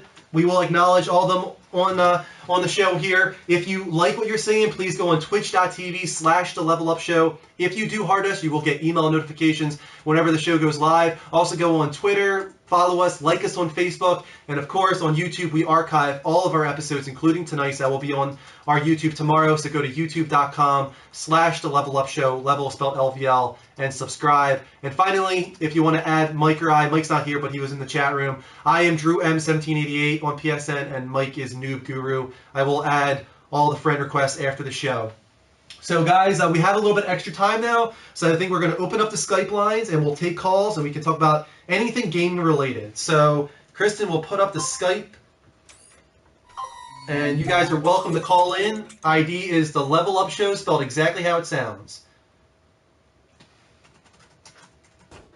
And let's go to the chat room in the meantime, of course, and see if anybody's talking. I'm thinking of adopting Rick. You're thinking of adopting Rick? Wow. Yeah. You like him that much? He likes us that much. He's the man. We're gonna be his mom and daddy. His mom and dud. Did they call a guy a dud in Australian? I have no idea. Because they always say mum. Mum and dud. I don't Mom know. and dud? Is that how you say it in Australian? Dud? I don't. I doubt it. Then was it just daddy? I have no idea. Maybe Someone from Pop? Australia, tell me. We had a viewer from Australia in here earlier tonight. I don't know if he's still hanging around. Let us know. Especially Mum and after Dad? that. Mom and dud. Sorry, dude. Let's see if I got any new PSN friend requests here. I'll acknowledge those real quick. Guys, once again, Skype is live. Yeah, we got Adderblood, Abe Star Scott, JJ461, Killer Beast, Notori8, The Ghost Killer, and X-Man Will. Thank you guys for your PSN friend requests. Keep them coming. I'll add them after the show. And as I said, please heart us on Twitch if you can. Tune in tomorrow night for The Evil Within. Says Jay Flynn. I'm guessing he's going to be playing, and we're going to be previewing The Evil Within in probably another 10 minutes or so. What was Chris's last name? Rubyor, I think is how you say it. On the banner, it was cut off, and you Yeah, can't. you need to crop it before you put it up. You can't. Oh yeah, you can. Yeah, you have to cut it, and then you can use your pinching to. I'll have to show you later. Oh, because I tried to cut it, but I didn't realize you could. Yeah, you have to cut around it first, and then you can pinch it bigger and I smaller. was just trying to pinch it. Yeah. Okay, I'll crop it next time. Yeah, peeps. next time. Yeah. I messed it up. It's okay. He's gonna beat me later. Oh my god. That's No, I'm not not. funny at all. That's not true. I was said it in a joking voice. On Twitter, thank you to Jinsey83, awful. Andrew Mel, and DJ Burns Sue for the Twitter follows, and also thank you. Somebody gave us $15 towards our extra life. I think it was Puss. Puss, was that Puss? I have no idea. Yeah, who Mike it said was. that Puss contributed. Nice, thank you so much. $15 towards our Extra Life charity for Children's Miracle Network hospitals all around the United States. Thank you so much, Puss, for donating towards that. It's for a great cause, guys. So anybody else who wants to, please do. Pinch it. Pinch it good. And also, once again, guys, Skype is live. Thank you for the PSN friend request I just got. Thank you to Elite Wolf Killer for the Twitch heart that just happened. And yeah. Speaking of terrible things, I remember playing like Toy Soldiers and using the flamethrower, and that was terrifying. Yeah. Like, holy crap, you're melting these people. It really is a great idea, though, for a concept, just because, like you said, you can really just throw more and more toy.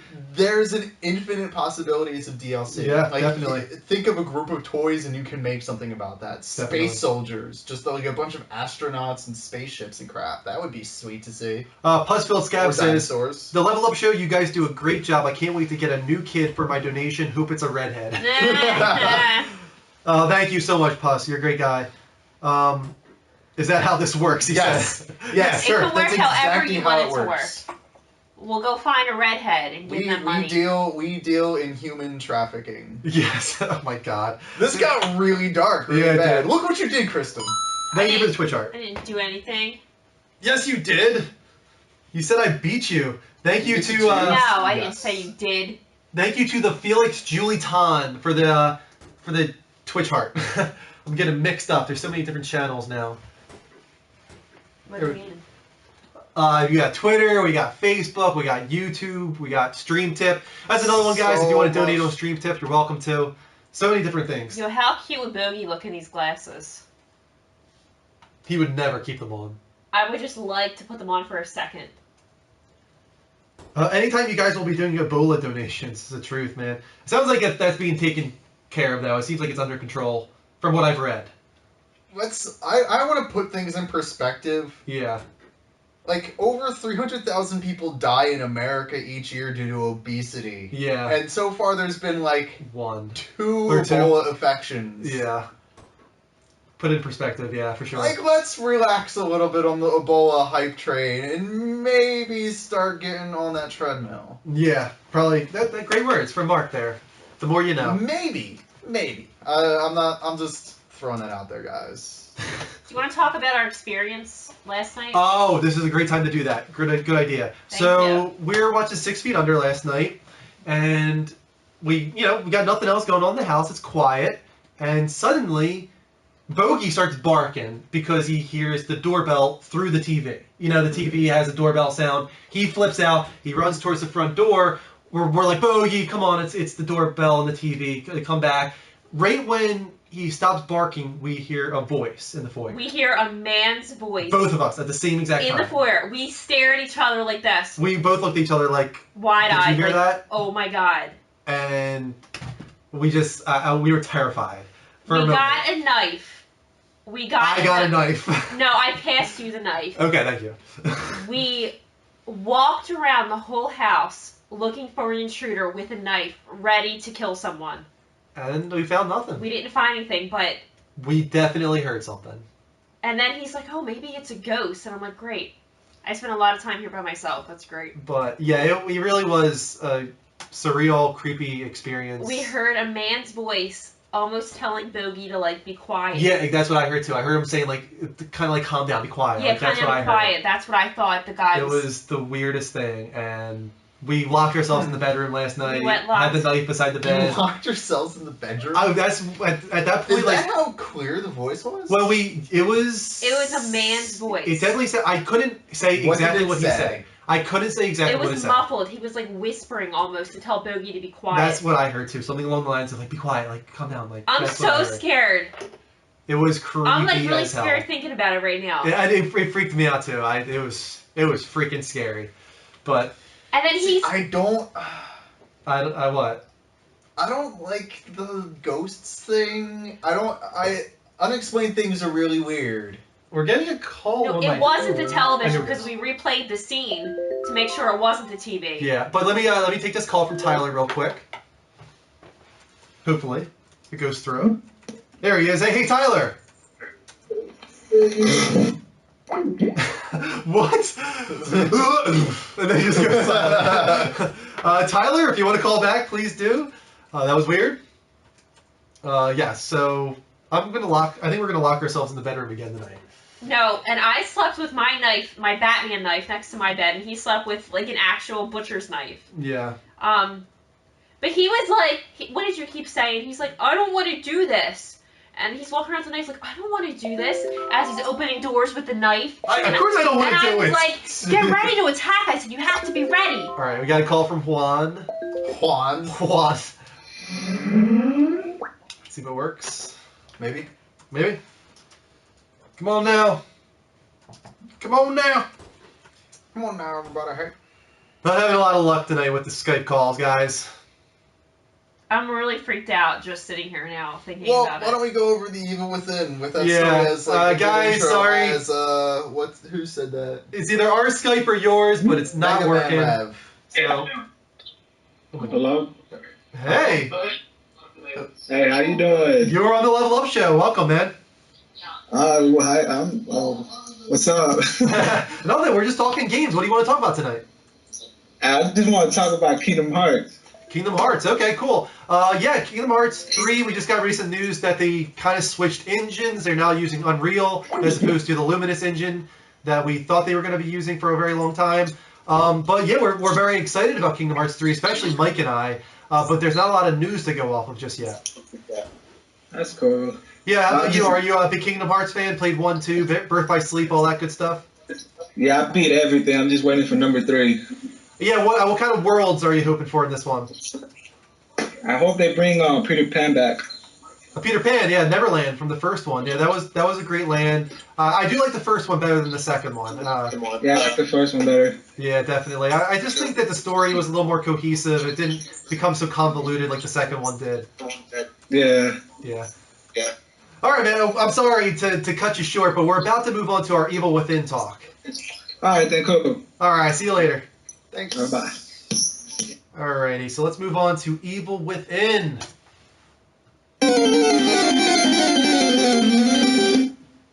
A wild game has appeared. A wild game.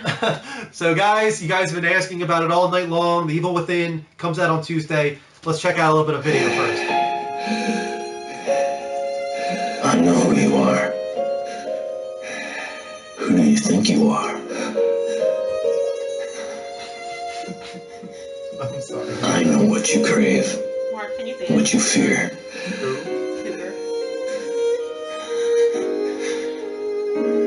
Will you be able to live with yourself knowing what I'm going to make you do?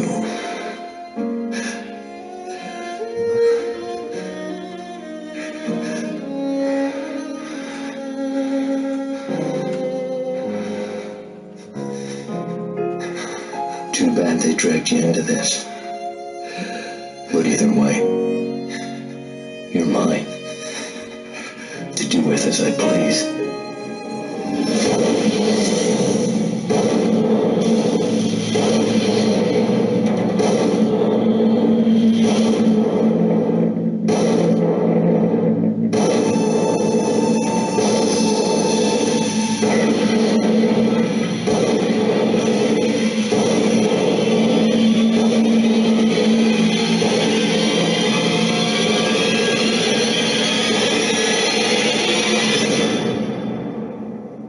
I created this world. You cannot keep me here.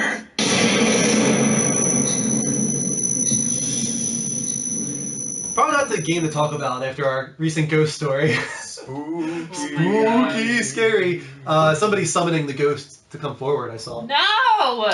Yeah. So guys, yeah, The Evil Within comes out on Tuesday, and it was originally supposed to come out in August of this year, but there wasn't very good previews for the game actually back then, and I have a feeling that had a lot to do with the delay, but it does seem like they improved a lot on it.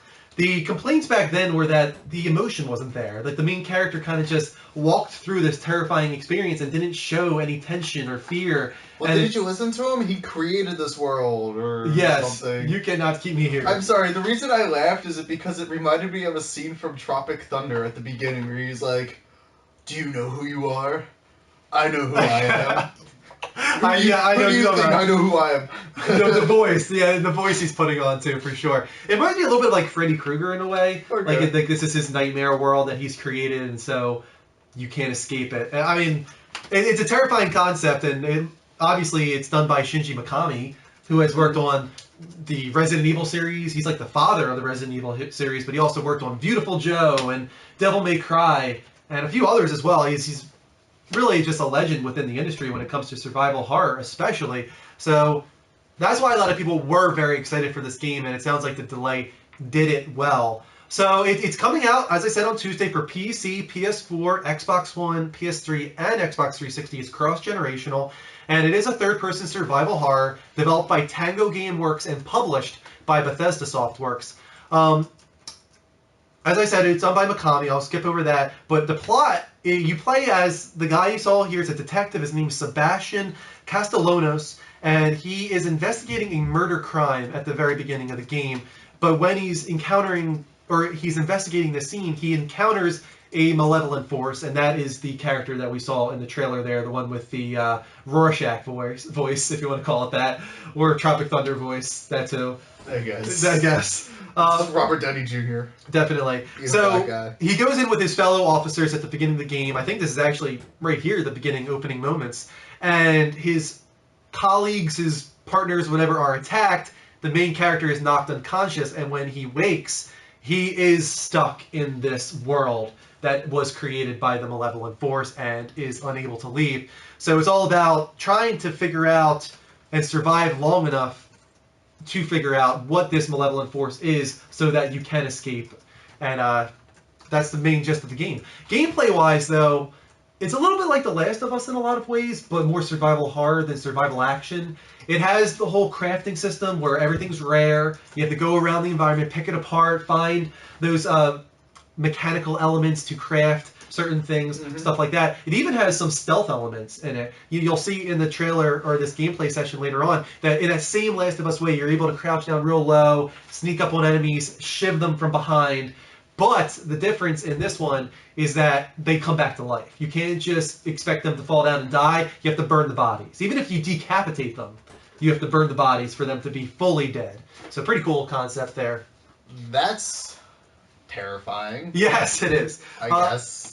Put it nicely. And from a gameplay perspective, it sounds like branches can open up within the world because it's this surreal environment where it's constantly warping and shifting, and because of that, separate paths open up and might actually offer some non-linearity as far as the direction you want to take in the game, which is pretty cool that they're at least offering some of those moments. A lot of them are scripted, of course, but there are some moments where you might open up a rift that someone else might not, it sounds like, which is pretty cool. The chat room might be talking about it because I think some people have actually played Evil Within already. I mean, it's gotten some very different feedback. Jay Flint's been talking a lot about Evil Within.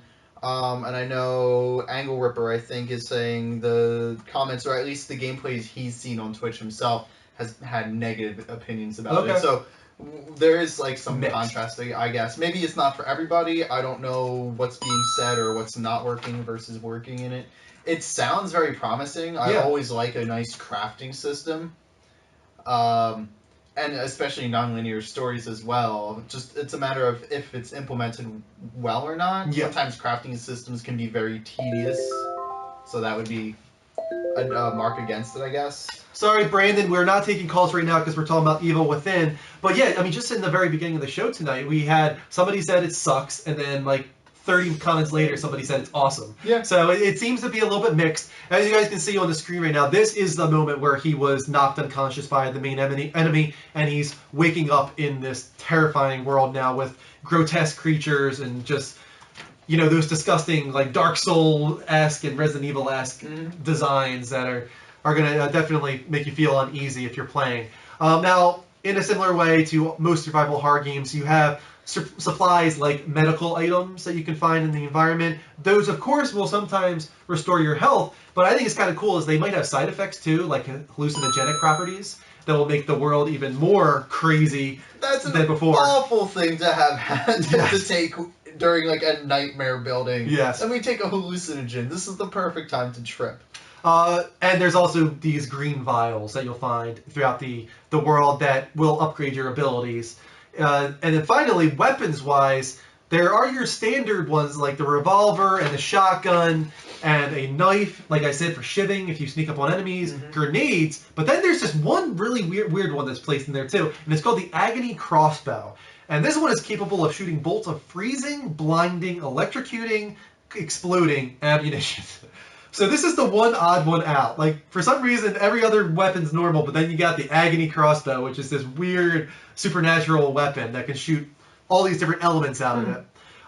And like most survival horror games, of course, the ammo is scarce, but if you look for the mechanical components that I was talking about in the environment, then you can craft the electrical bolts, the freezing bolts, all those kind of things. Jay Flint was mentioning in here, actually, that the crafting is primarily focused around, I guess, that crossbow and the different arrow types that you can make. Yeah. But you have to explore everywhere in order to find the right parts. Yeah. And objects that you find in the environment can actually be used as distractions, too. I keep comparing it to The Last of Us, but in the same way, you could pick up bottles and bricks and throw them to create distractions. It's the same in Evil Within. You can see right now, that was kind of stealthy right there. He was kneeling down, crouching, keeping out of sight with this. I think this guy has a chainsaw or something, so he's trying to dodge him right now. Fun. And I mean that's really the main gist on this game, and it really does seem to have mixed reactions right now. I'm very curious to see when it comes out this Tuesday. They might have an embargo on it right now, maybe because they know the reactions are going to be mixed. But Tuesday we'll probably find out, the final word on this game. But if you guys want to call in right now, we can talk about Evil Within. We got Jay Flint. Maybe he can call in. We can talk a little bit about his experience. He can't or something. Oh, he can. Okay. Anybody else who wants to talk about the Evil Within, though? I'll let this trailer play. It's only got a few more minutes to go, and we'll go to the chat room in the meantime. Yeah, Dave said he read on Reddit where most people who break into your house, they just stare at you. They just want to look at you, peep at you. Why are they telling us this? I'm literally about to cry right now. I don't know how true that is. All right, here we go. Brandon's calling in. I'm really, really scared. My eyes are tearing up, for real. I'm so scared because I don't want to be here alone tomorrow. Kristen, it's fine. I think it's fine. Let's calm down for a moment. We'll talk after the show. If I can get a hold of BJ Pousey. Doesn't seem like I'm going to. I'm going to call him. Oh, there we go. Hey, BJ. Never mind. I'm going to call him back. See if I can get a hold of this guy who's trying to call in. Hey, Brandon. Oh, hi. Hey, you're on the Level Up Show, man. How you doing? I'm good. How are you, man? Doing great. What do you want to talk about tonight? I actually just want to tell you something.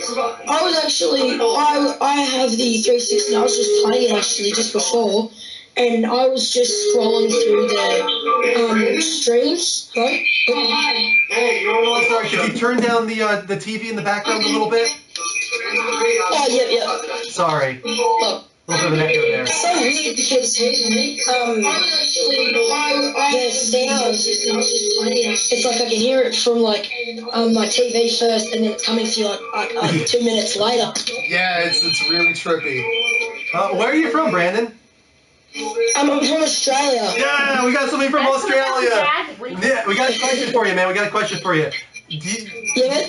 How do you say mom and dad? We spell it M-U-M, and we say mum. I know, in America, they spell it M-O-M, and they say mom, or whatever. I can't. Yeah, that's right. You're 100% right, man. And how about dad? Is it different over there?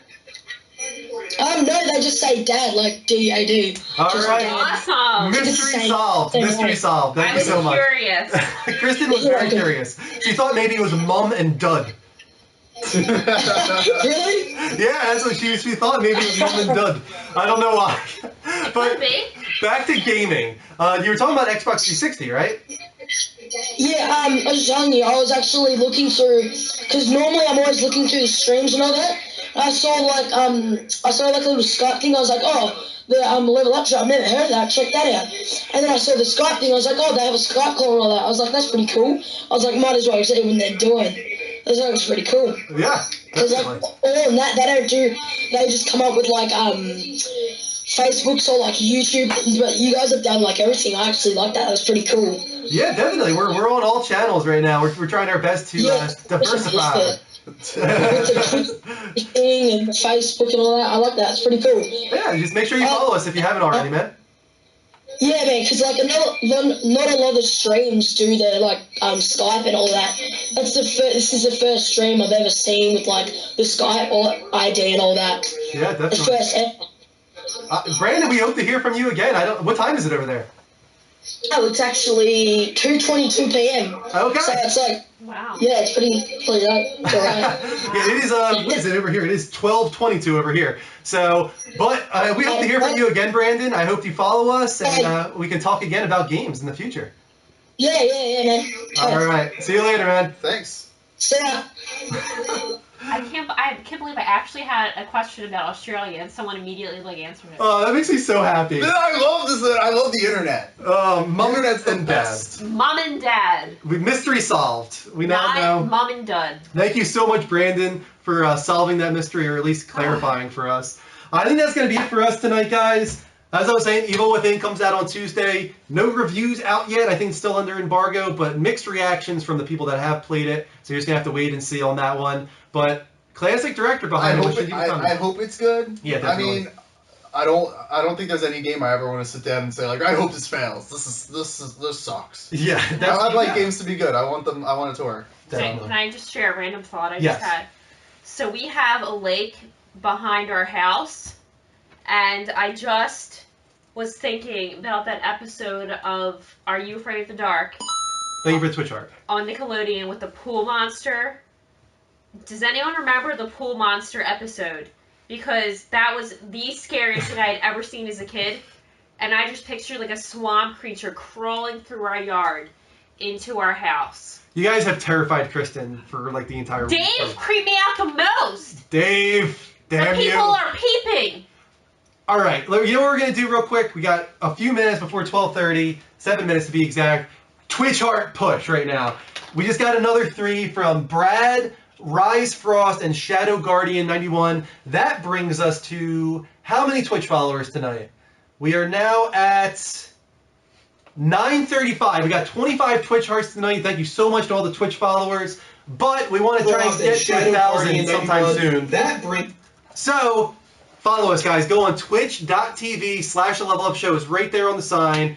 And heart us. That way you get notifications whenever our shows go live, which isn't just Sundays anymore. It is now Thursdays and Sundays at 10 p.m. Eastern Time. Sundays are main episodes with the full cast and crew to talk about all the big gaming news and take a few Skype calls. But Thursday nights, it's myself and Mike, and we're just going to talk with you 100% for an hour and a half. Non-stop Skype calls and chat room talk, and Kristen is flipping out. No, it's just funny because Rick and Greg were like, yeah, you really freaked us out too. Yeah.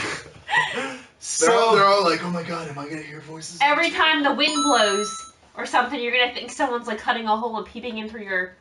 There could be one in my shower. Thank you to Bad Notion, I think your name is, for the Twitch art. That's another one right there. 26 tonight now, guys. But also, if you want to follow us on Twitter at The Level Up Show, like us on Facebook. You can go on youtube.com/The Level Up Show, level spelled LVL. We archive every single video stream that we do on there. So tonight's episode will go up on YouTube tomorrow. Thursday's episode is also up there right now that you can check out if you missed it. And then finally, I am Drew M1788 on PSN, and Mike is Noob Guru. You are free to add us, and we will add you after the show has ended. As far as I really wish that there would be like a helpful ghost, maybe, that would like tell you it'll warn you about things like, hey, yo, dude, you forgot the sugar in the batter. It's hey, I kept thinking about it last night. This guy, this ghost, potentially telling Bogey to calm down, and he's probably like, yo, calm down. And then we all pause, and he's like, wait. Did they hear me? And then he